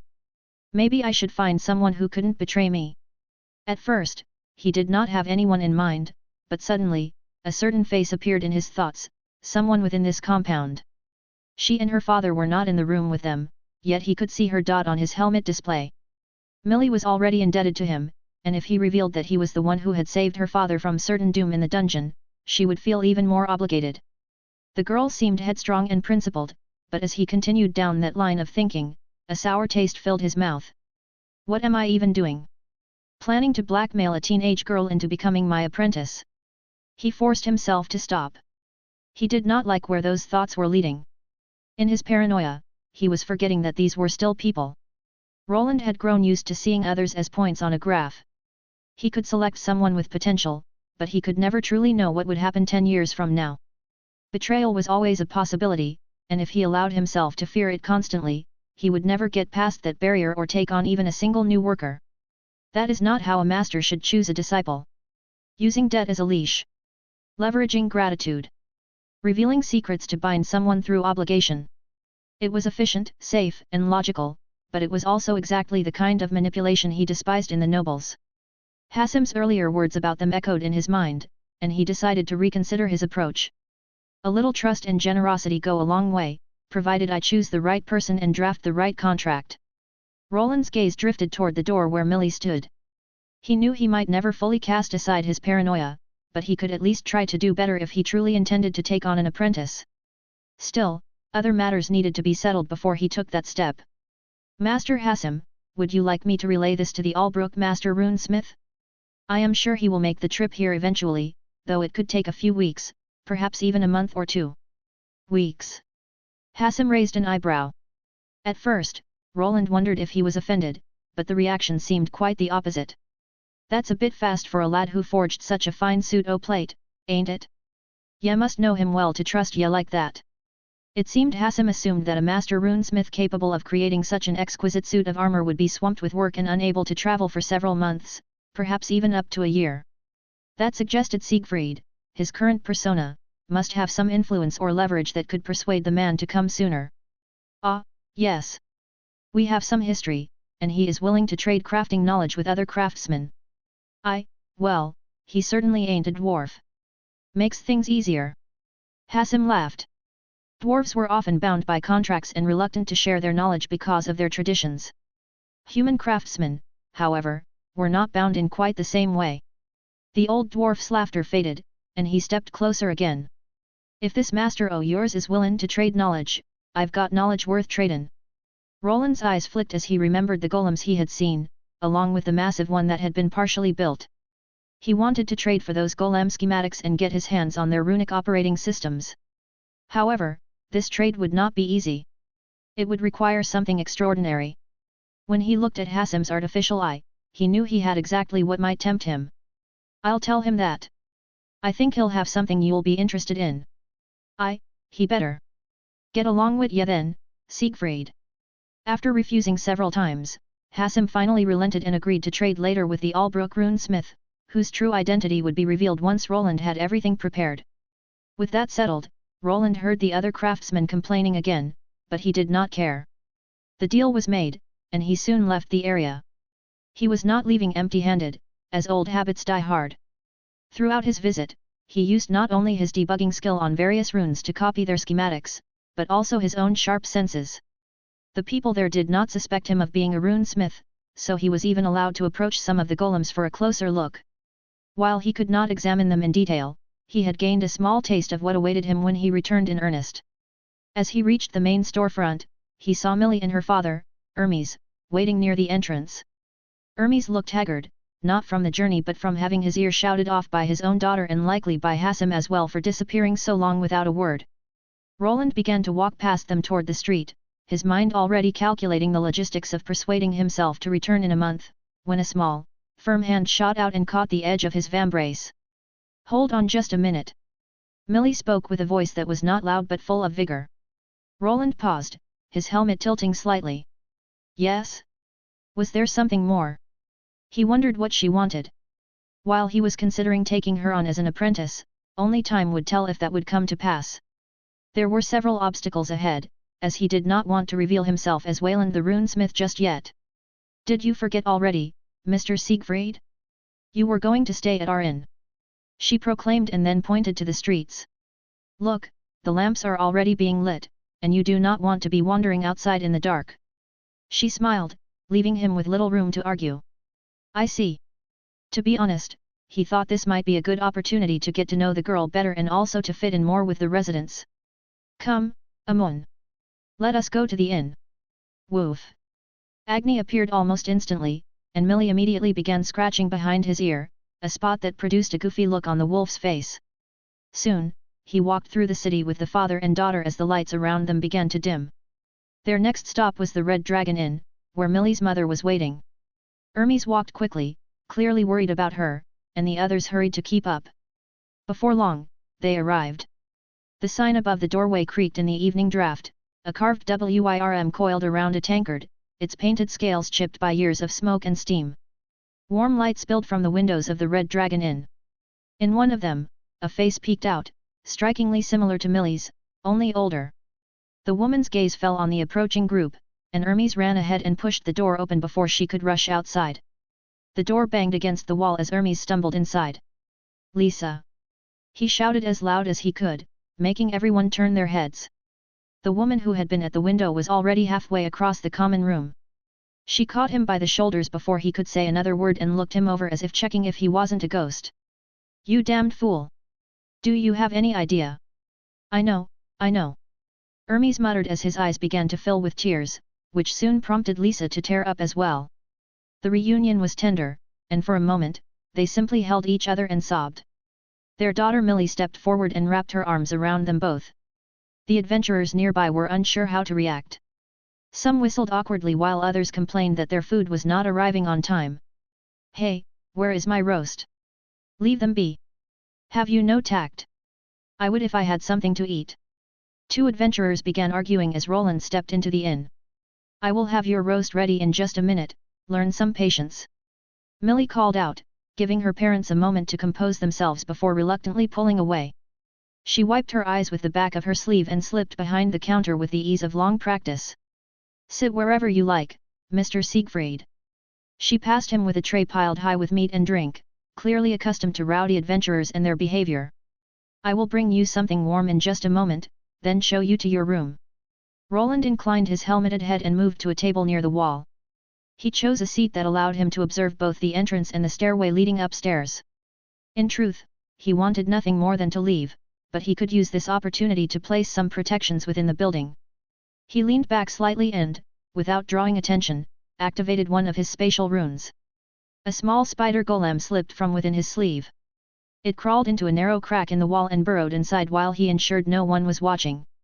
Once it disappeared, he discreetly sealed the damaged spot and added a thin layer of magical protection to prevent other mages from detecting it. "Once I get to that room, I'll place a few there." The inn's location was convenient, nearly at the center of the stronghold, making it an ideal focal point for his monitoring system. With it established, he could even begin communicating with some of his creations outside the walls, including the hidden chamber within the forest. The main room was lively but controlled. A handful of adventurers occupied the larger tables, their armor dented and cloaks stained with grime. Their noise provided perfect cover for his devices. He straightened as someone approached. It was Millie, accompanied by both her father and mother. It seemed they wished to speak with him, most likely to thank him for his continued help. "My stay here is starting to drag on. I need to wrap things up and get back to work." That was what Roland told himself. Even so, he could not turn these three people away. He had already chosen to involve himself in their lives, and as long as they remained under his protection, he would not allow any harm to come to them. Whoever was responsible for all of this, he intended to find and punish. "I'm sorry, Mr. Siegfried. I'll get your room ready soon." "It's fine," Roland replied to Millie, who was frantically cleaning the room prepared for him. Because of her father's arrival, she had been away from the inn, leaving her mother and a hired hand to manage everything on their own. "There seems to be a lot of adventurers coming in. Is something big about to happen?" he asked while leaning against the wall near the entrance. Although he already had some idea of what was coming, it was best to hear more from a local like Millie. "Ah, have you not heard? A large-scale expedition is going to be held soon. I'm not sure of the details, but every few years the number of monsters increases and some kind of treasure appears somewhere within the draconic ruins." Roland nodded, as this confirmed the information his people had gathered. As always, the promise of rare loot drew adventurers out of the woodwork, some even traveling from other countries or from distant parts of the kingdom. "The draconic ruins," he mumbled softly, and Millie paused her frantic cleaning and popped her head out of the room. "Yes. It's past the Drake Meadows and within the Dragon Maw waterfall. I think there is a way to get inside. You really can't miss it." Roland nodded. He had seen a large shimmering waterfall pouring from something that resembled a dragon's jaw. If what Millie was saying was true, then within it lay some kind of treasure, along with another section of the dungeon filled with various traps and monsters. "Should I join this expedition or just stick to what I am doing now?" He considered it for a moment. There were a few options. He could try to get there before the other adventurers and claim the treasure for himself. However, from what he knew, the entrance remained sealed until a specific moment. That likely meant the adventurers would gather in advance so that no one could gain a head start. It was a region he had not explored yet. If he left now, he might arrive before the others. Perhaps opening the sealed chamber was possible, as it had been in other dungeons in the past. However, to reach it, he would need to cross the Drake Meadows, a vast stretch of land filled with massive, lesser wingless dragons known as drakes. The meadows were wide and open, with no trees or natural cover apart from tall grass, which made sneaking through extremely difficult. The better option might be to travel with the other adventurers and use the opportunity to place his monitoring devices throughout the area. He could even establish another hidden lair for teleportation beyond the meadows. That would allow him to farm materials from the creatures there and perhaps visit the Grand Lake with the enormous monster rumored to live within it. If you want to sign up, you'll need to hurry. I see. You seem to know a lot about this dungeon. How long have you been here? As they spoke, Roland shifted the conversation. Instead of focusing on the dungeon, he wanted to understand how Millie had ended up in her current situation. Oh? About 4 years or so. 4 years? So you weren't always here. The timeline fit almost perfectly with his suspicion that she had been brought here when she was 10. If that was true, then her level had increased only a few times over 5 years, which made her class quite unusual. No, we used to live above ground. I think it was somewhere in the middle of the kingdom. I am not sure now, we used to move a lot. Mama cooked, Papa hammered iron, but then She began reminiscing about a past that sounded ordinary and peaceful. After a moment, she cut herself off and even stopped cleaning. Ah, it is old history now. It does not matter anymore. We are here, and we are here to stay. Millie did not dwell on the past for long and quickly returned to work. He had clearly touched on a sensitive subject, but for now, he had no intention of pressing her further. Within the next few minutes, she removed several old items from the room. The previous owner had not returned for weeks, which made the room available for reassignment. Then, to his surprise, she began fixing things. He peeked inside when he heard the sound of a hammer. She had a few nails between her lips as she secured several planks into place and quickly repaired the broken parts of a chair. There we go. All ready for you, Mr. Siegfried. Thank you. You seem to be good with your hands. Oh, this? Just a few things Papa taught me.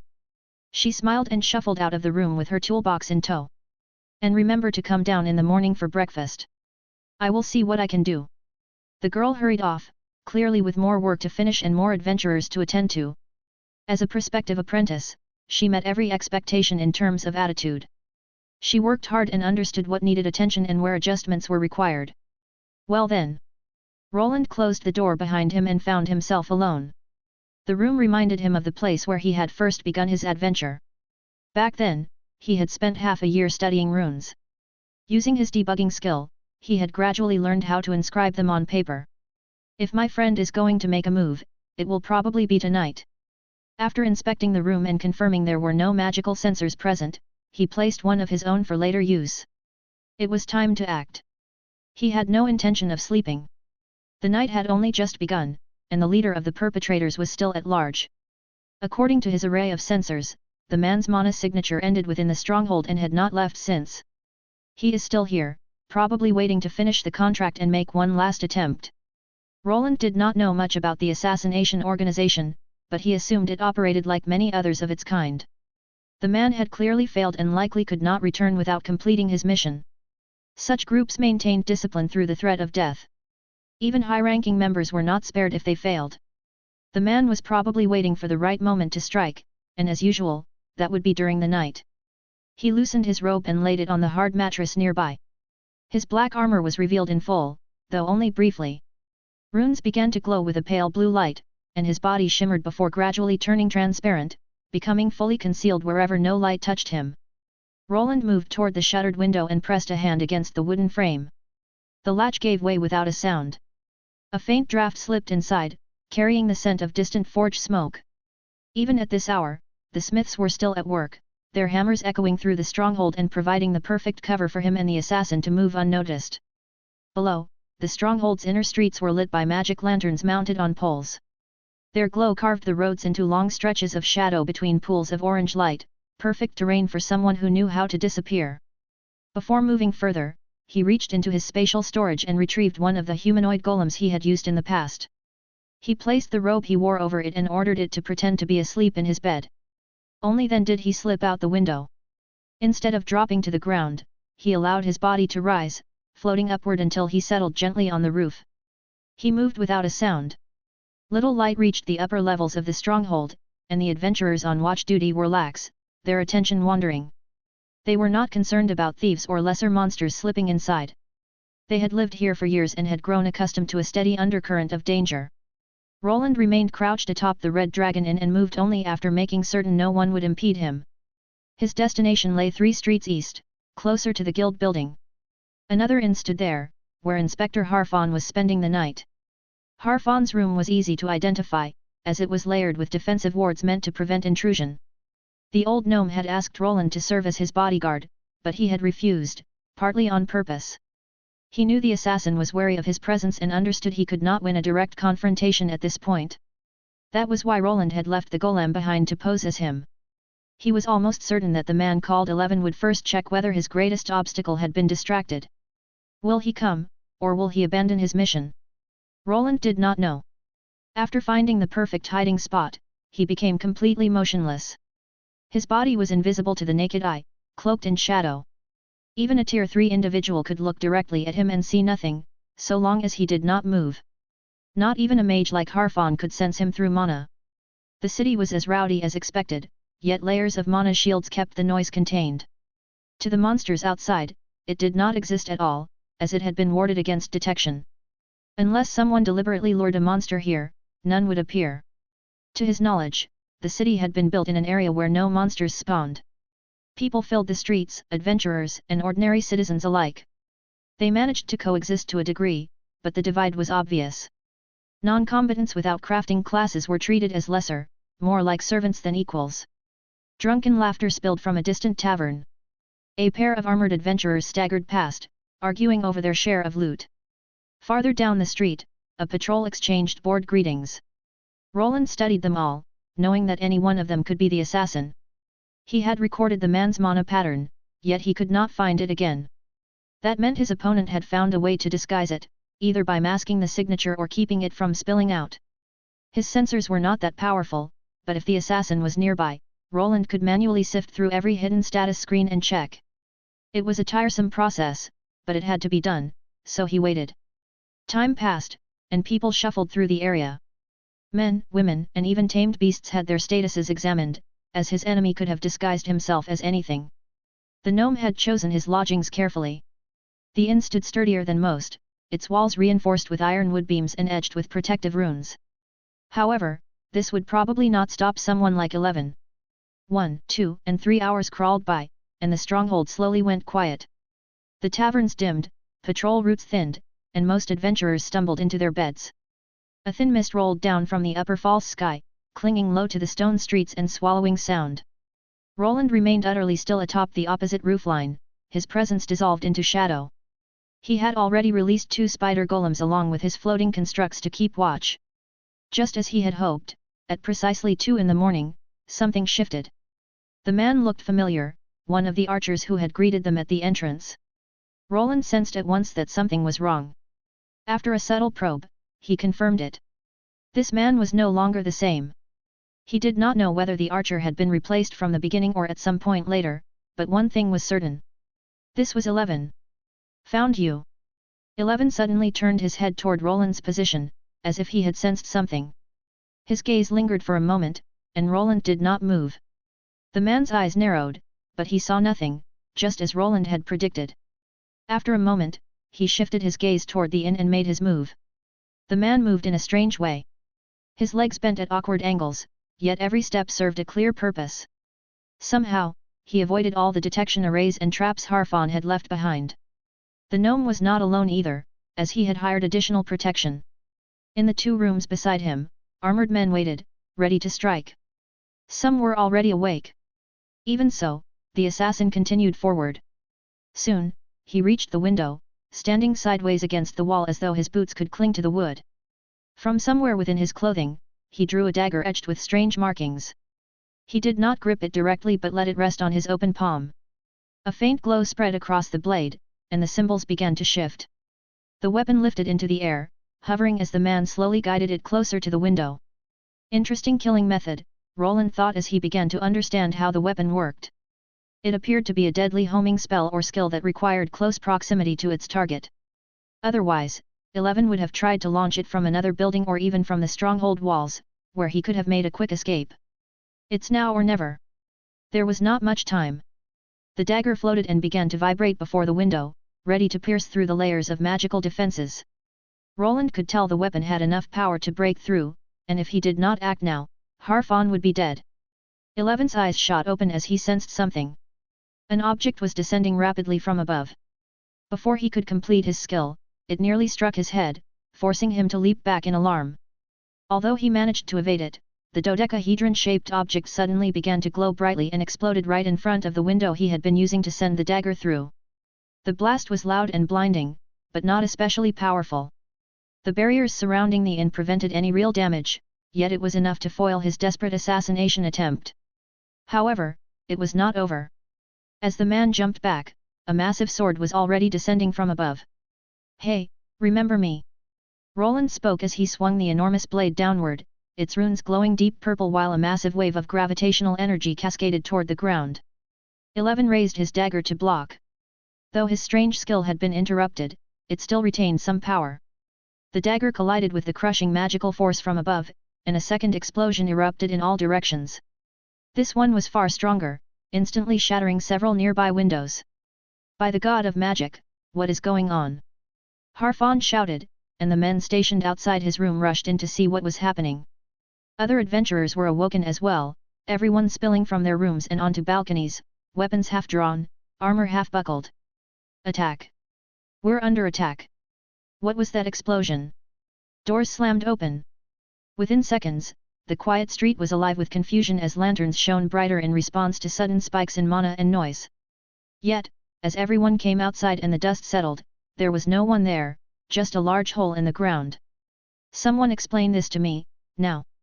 Renata, the stronghold watch captain, appeared quickly, barking out orders. There was no sign of Roland or the man named 11, only a massive gash carved into the ground and a thin trail leading away from it. "I need to escape. I need to report this to the council. Maybe then they will let me." "Hey!" 11 was already outside, running as fast as his legs would carry him. He had abandoned his mission, as victory was impossible with that strange, armored man present.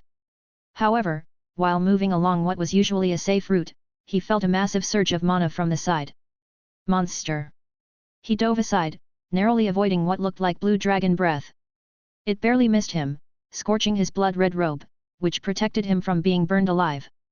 Yet when the creature emerged from the trees, he noticed something was wrong.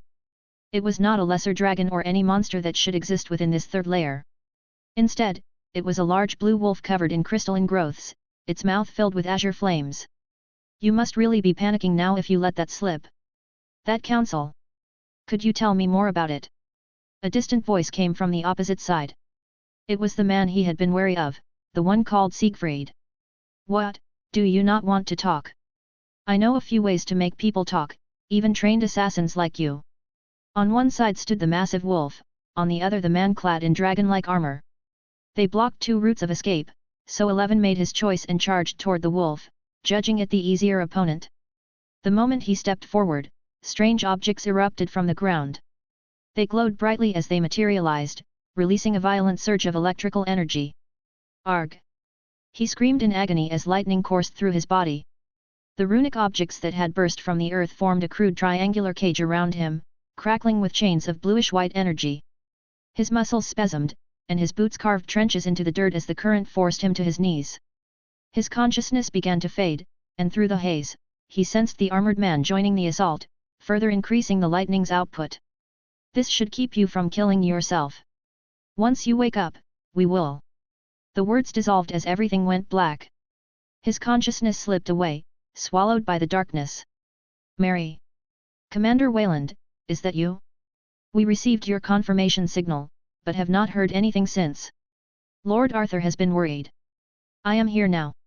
Tell him I have something for him, and I am taking it to the interrogation room. Meet me there with your people. We will need to extract some information."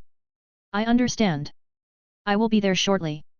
Roland moved through the underground tunnels that connected his workshop to Arthur's estate. Slung over his shoulder was a bound man, the same one who had tried to assassinate the gnome mage alongside the other adventurers. The man was called 11, a member of the Red Quill Assassins. These guys go to some extreme lengths to keep their people silent. Within his left hand was a blood-covered molar. The tooth had been yanked from 11's mouth after Roland incapacitated him with lightning energy. It contained a poison potent enough to melt even a Tier 3 class holder into mush. It was not his only failsafe. Beneath his tongue was an occult rune that would have reduced him to the same sludge as the other assassins. It was a far more powerful spell, but Roland had already disabled it and managed to capture the man alive. I cannot take too long. They have probably already sent out a search party for me. Roland moved at a brisk pace, thinking of the dungeon and Agni, whom he had left behind in his small underground hideout. He had used the teleportation gate there to return to Albrook with the Red Quill member. Although he doubted anyone would suspect him, he did not want to draw unnecessary attention. This man could shed light on the previous incident in the noble district of Isgard involving Arthur and perhaps reveal who ordered the attack. Wayland, what happened? Who is this man, and why is he like that? Oh, this? It is simply to keep you safe. If he ever gets loose, he could probably kill all of you if I am not here, so be careful. Arthur, along with Mary and several other maids, arrived just as Roland placed 11 on a particular table. The man was bound with metallic cables forged from the same alloy as Roland's armor. The chamber they stood in was not meant for comfort. Metal walls reinforced with layered runic magic absorbed mana and cancelled out all sound.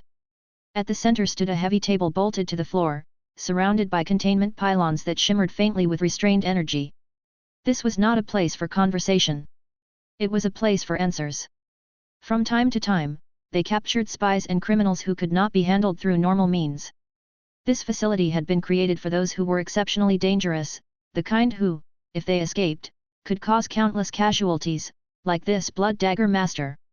In each corner of the chamber stood a golemic camera, with another fixed directly above the chair. The room was monitored constantly for any movement or sign of escape. The single entrance door could only be opened from the outside. If someone somehow managed to break free, the chamber was designed to flood with a paralyzing poison strong enough to knock out even a sea serpent. If that failed, the room could be filled with high-powered elemental spells that would purge whoever or whatever remained inside. So, why did you want me here? Who is this man? Arthur stepped closer, his expression hardening as he studied the unconscious assassin. The man was bound at the wrists and ankles and had yet to wake. It was obvious that this was an interrogation chamber, one meant to extract as much information as possible, even at the cost of the prisoner's life. Do you remember the assassins who attacked us in Isgard? The Melty Ones. Yes, the Melty Ones. He is one of them, a high-ranking member. They go by the name Red Quills and may have been involved in certain incidents connected to the Valyrian household. To my house. Arthur stood still for a moment, considering what Roland had revealed. His eyes narrowed as a thought formed, one Roland had not voiced because he lacked solid proof. Are you saying these Red Quills might have been hired by someone within my own family? That is a possibility, but we will not know until we investigate further. This man appears to be among their elite, though we cannot confirm that without extracting information first. Arthur's usual cheer faded. Roland had implied that there could be a connection between this assassin and one of his siblings. There was also the incident involving Arthur's mother, the attack that had taken her eyesight. The culprit had never been caught, and these assassins might have carried out the deed. If they could obtain the client list, Arthur would have all the leverage he needed to remove one of his enemies from the Valyrian house and have a proper target for his revenge. First, however, they needed information from this man, and that would not be easy. Assassins like him were trained to endure extreme punishment. Even if they were physically abused and tortured for weeks or months, they would not break. At best, they would offer false information that could not be verified. Fortunately, this was no ordinary interrogation chamber. They had more tools at their disposal than pain alone. My lord, please leave this to my maids and me. We will get everything out of him. Mary stepped forward as she noticed the anger rising in Arthur's face. The other maids followed, pushing in several tables. On them were various potions, elixirs, and magical devices designed specifically to extract information. They had used similar methods before to question Hermes. Truth serums and carefully crafted illusions were among the techniques these women had mastered, and some of them seemed to take a certain pride in their work. Their leader, a bespectacled maid, stepped forward. Commander Wayland, leave this to me. She spoke with a strange glint in her eyes, and Roland simply nodded. If you require a stronger serum, consult Rastix or Sebastian for additional magical devices. I must take my leave for now. He said this to the glasses-wearing maid, who seemed to be struggling to suppress a grin. Roland had witnessed her work before and knew she was somewhat of a sadist. While he disliked these sorts of people, in a world like this one, she was someone they needed. A lesser evil he had to accept to get through. Roland glanced at one of the tables as he spoke. On it lay something that looked like an oversized pair of tweezers. One of the maids picked the instrument up and began idly opening and closing it, which instantly made Roland feel an uncomfortable, almost physical threat to his manhood. He quickly turned to face Arthur. "Lord Arthur, we should let them work." "I understand." Arthur nodded, though his gaze lingered on the man called 11. It was clear he wanted to drive a sword through him to force him to speak, but he restrained himself, knowing that would be a mistake. Soon, he and Roland stepped out, and the heavy door slid shut behind them. "So, what have you been up to these past few days, my knight commander?" "There were a few miscalculations on the way to the dungeon, but I believe I am back on track now." "Miscalculations? Seems like a fortunate miscalculation." Arthur recovered quickly and even chuckled when Roland mentioned the bump in the road in the form of a group of assassins. He folded his hands behind his back as they walked down the dimly lit corridor and reached a fork. One path led back to the mansion, the other to Roland's workshop. "These red quills, do you think one of my brothers or their mothers could have sent them?" "That's a possibility we can't discount." Roland nodded as he delivered the uncomfortable truth to his noble friend. "While Theodore remains our greatest foe for now, we can't assume the others are innocent. Even Julius." "That's what I was afraid you would say, especially with his arrival so close at hand." Arthur let out a long sigh as the weight of it settled on him. With this revelation, they were almost back to square one. They had recently begun to count Julius among their allies, but they could not afford blind trust. There was also Tybalt and even Yvonne, any of whom could have ordered the attack, along with the nobles aligned with them. "Let's hope our assassin sheds some light on this. I'm getting tired of knowing so little."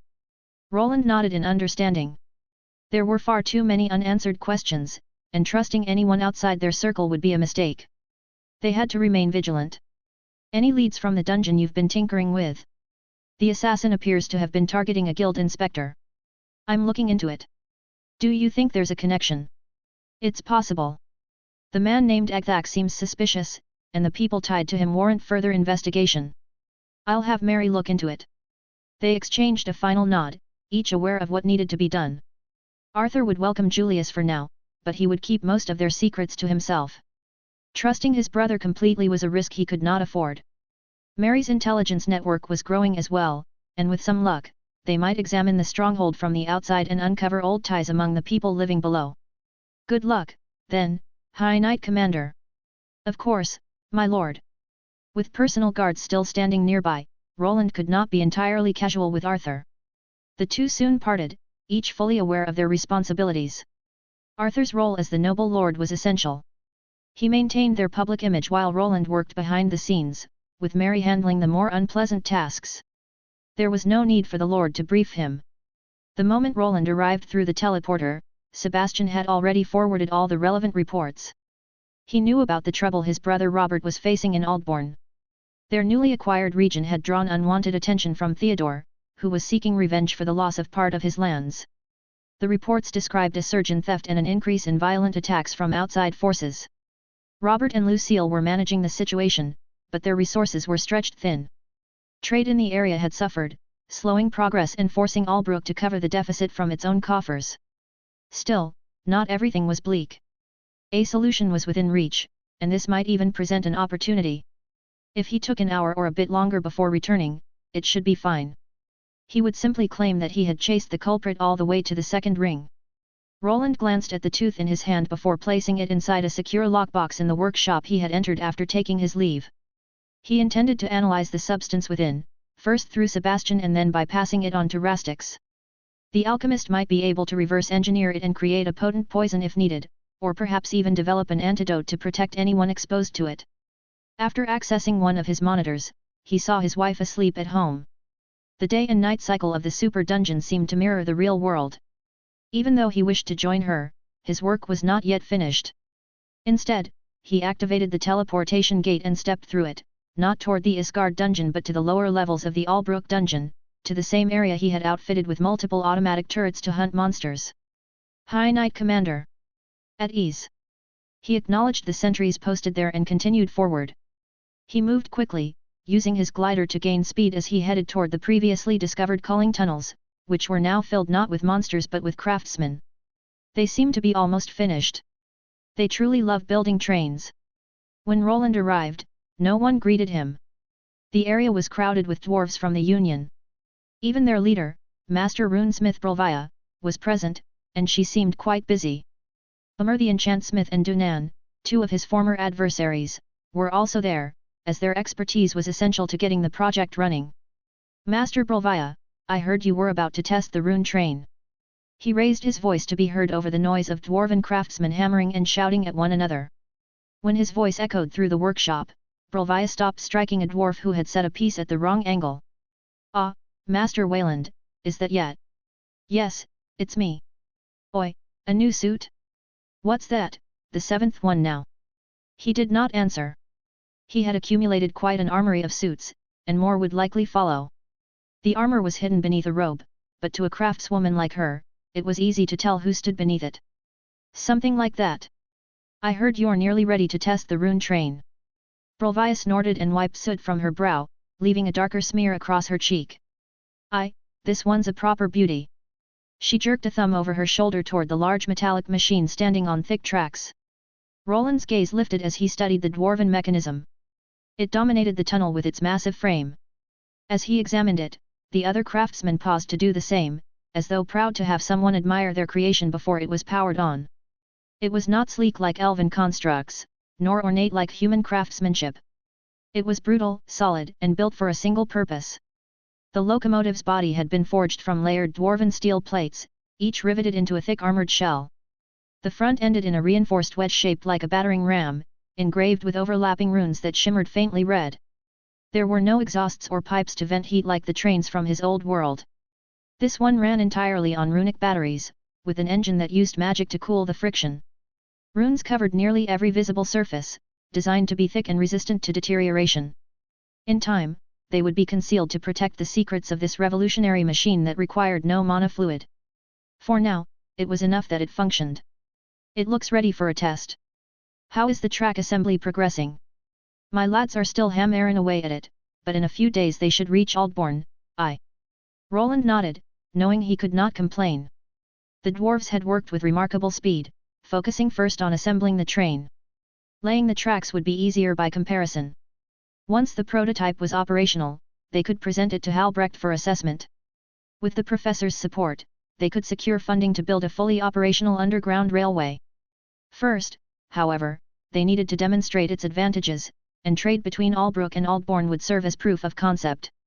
Roland circled the locomotive slowly, running his gauntlet fingers along one of the outer plates. He felt the faint vibration of dormant energy beneath the steel. It was ready to be activated, and after a quick inspection he found no flaws in its construction. You did well to follow the schematics. Everything seems satisfactory. Have you tested the main engine yet? Tested? Now, we always leave that bit for the end. So this will be its first true activation. It reminded him of earlier creations, some of which had exploded or nearly caused him serious harm during their first activation. The dwarves were confident in their craftsmanship, but this train was different. It combined older technology with his rune battery system. That was one reason he had insisted on being present. If the contraption exploded, he would be able to raise a barrier to shield the craftsmen from the blast. Show me then. Turn it on. Yeah, heard the man. Time to give this wee one its first proper breath. Chapter roared with laughter, finishing her sentence with a wide grin. The dwarves around her cheered, some raising their hammers while others hurried toward control consoles bolted into the tunnel walls. Thick cables ran from housings along the locomotive's spine into temporary regulator pylons driven deep into the dungeon floor. Roland stepped back, his cloak shifting as he extended a thin layer of mana around the machine.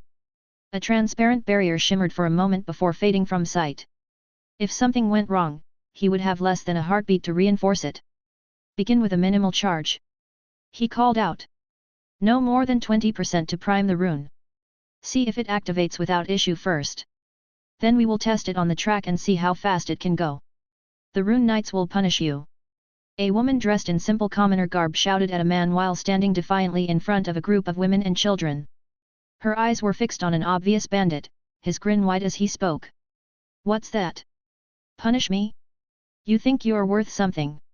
He moved closer and grabbed her by the ponytail. His breath stank of alcohol and tobacco. Why do you think I'm here? Because a lord allowed me to be. Now shut up.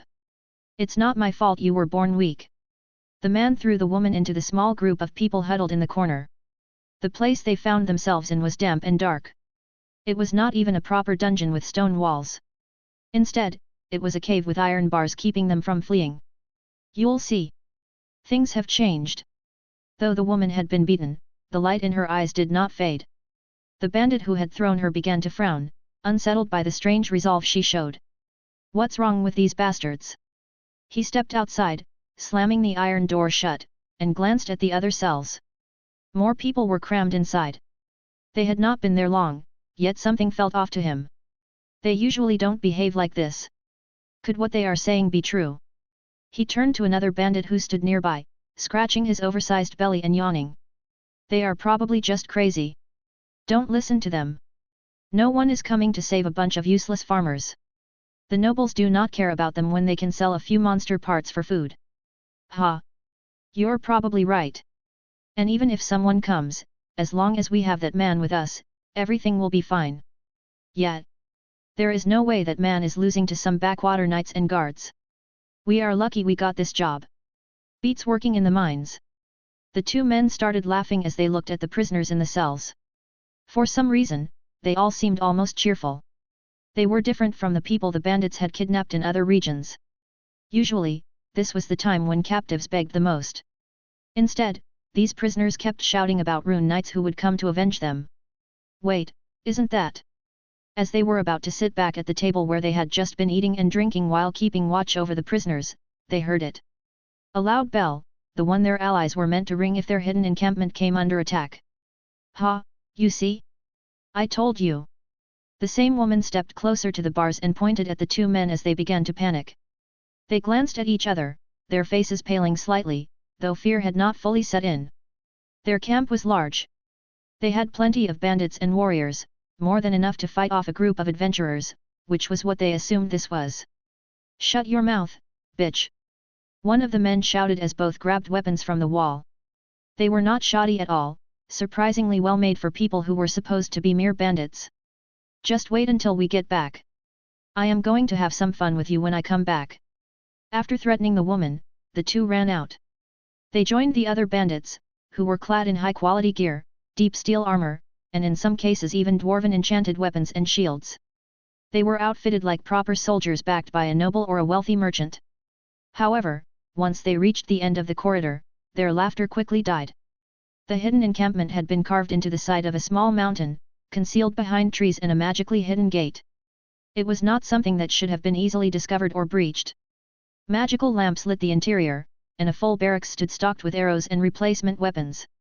This was not a simple bandit camp but an organized movement that had existed even before the city's ruler was replaced. It had survived for years without being uncovered, so when the bandits saw their gate buckling under immense pressure, the sight was shocking. What is happening? How did they find us? Did someone betray us? The question had barely left the bandits' lips when a thunderous crack split the air. It did not come from the ceiling but from the reinforced gate. The illusion clearly failed as the entrance shattered beneath a colossal pillar of ice. It was massive, larger than a battering ram, and it grew even bigger as it forced its way through the gate. Moments later, the ice burst apart, dissolving into a storm of snow. What? Through the uneven opening, armored soldiers poured in. Each was heavily armed, their enchanted weapons making the bandits' own gear look like rusted iron. The moment steel met steel, the difference was obvious.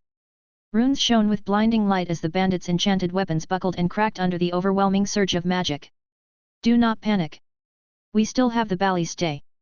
Fire. Not all was lost. Inside their headquarters, they still had siege weapons positioned and aimed at the lone entrance.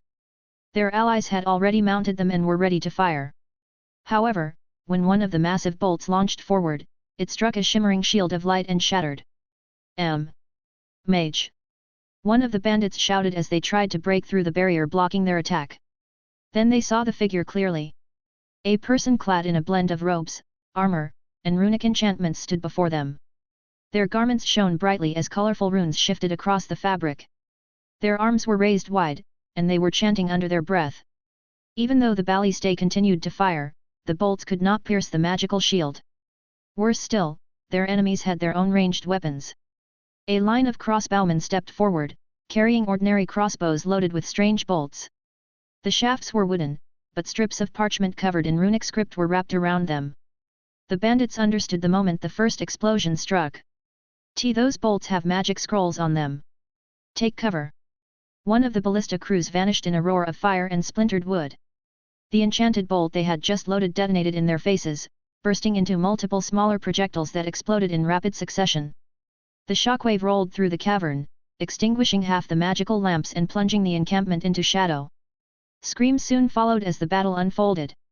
Fall back! Form up around the leader! The bandits scrambled as their earlier bravado dissolved. They had fought militias, merchant guards, and even high-ranked adventurers, but this was different.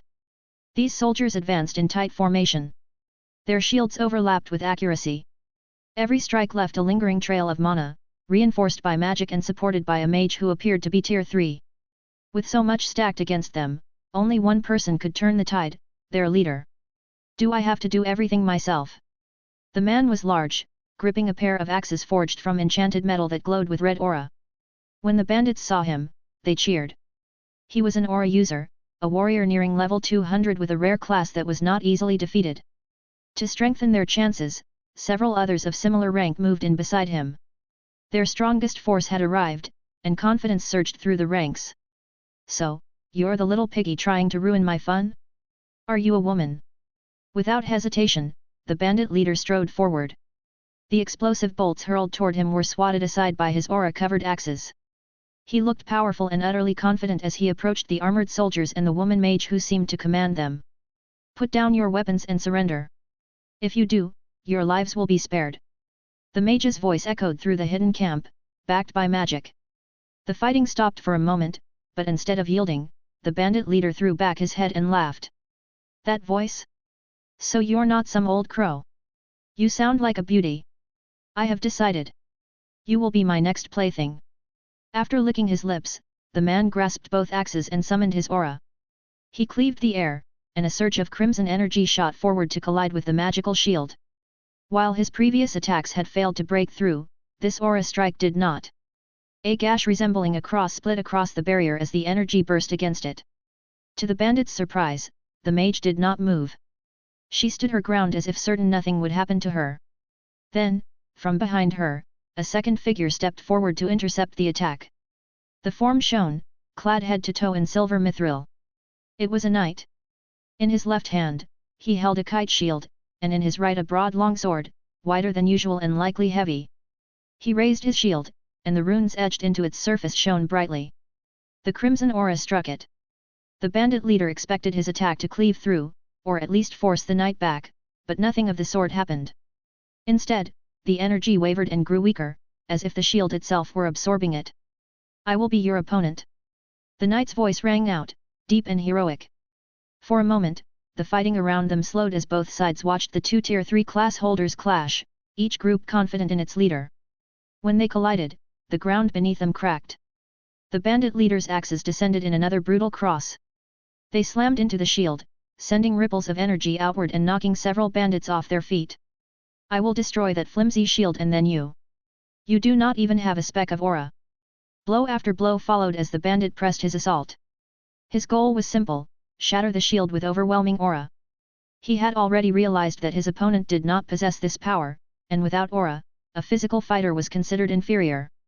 Even superior equipment, refined swordsmanship, or magic could not contend with aura, or so he believed. Yet after repeated clashes, the shield did not falter.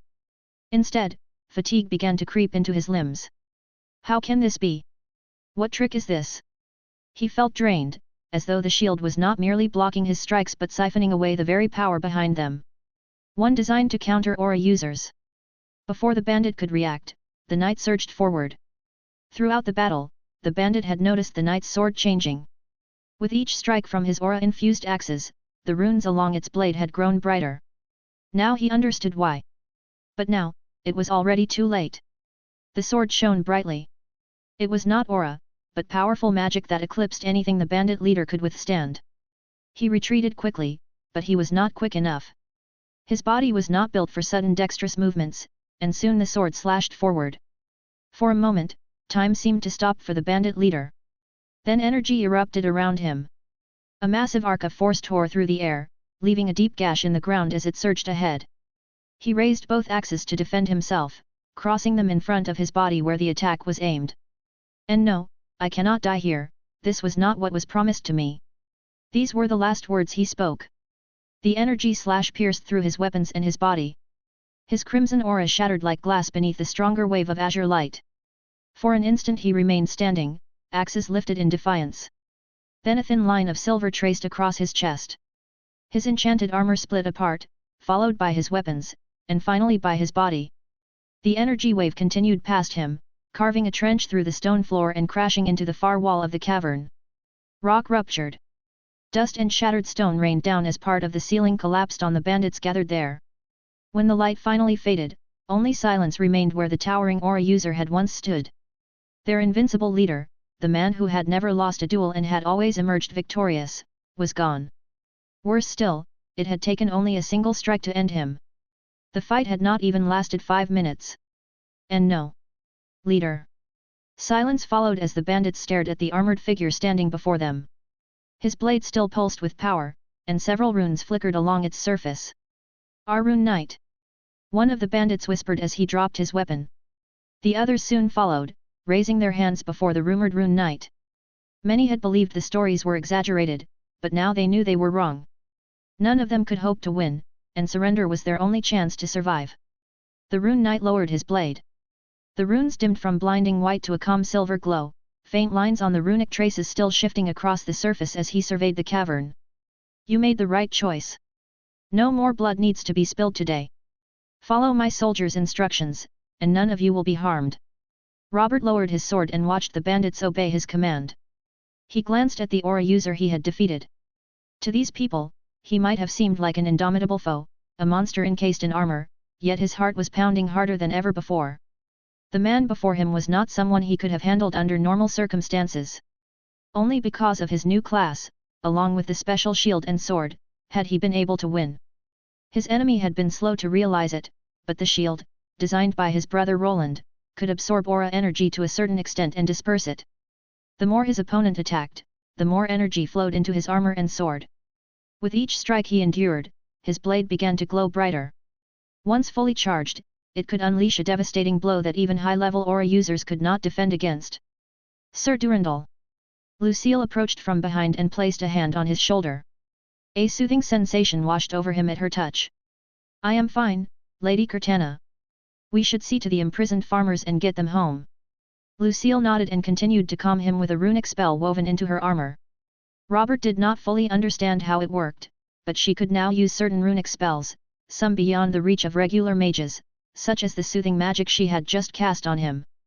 This should deal them a serious blow, but I do not think these were ordinary bandits, Sir Durandal. You are right, Lady Cortana. Someone is backing them. Most likely Theodore Valerian. They exchanged nods as they surveyed the underground lair. It had been constructed with considerable wealth and planning. No common bandits could have managed such a feat, and their weapons had all been enchanted. Even so, the equipment Roland had provided was still superior. Fortunately, we have the better craftsmen on our side.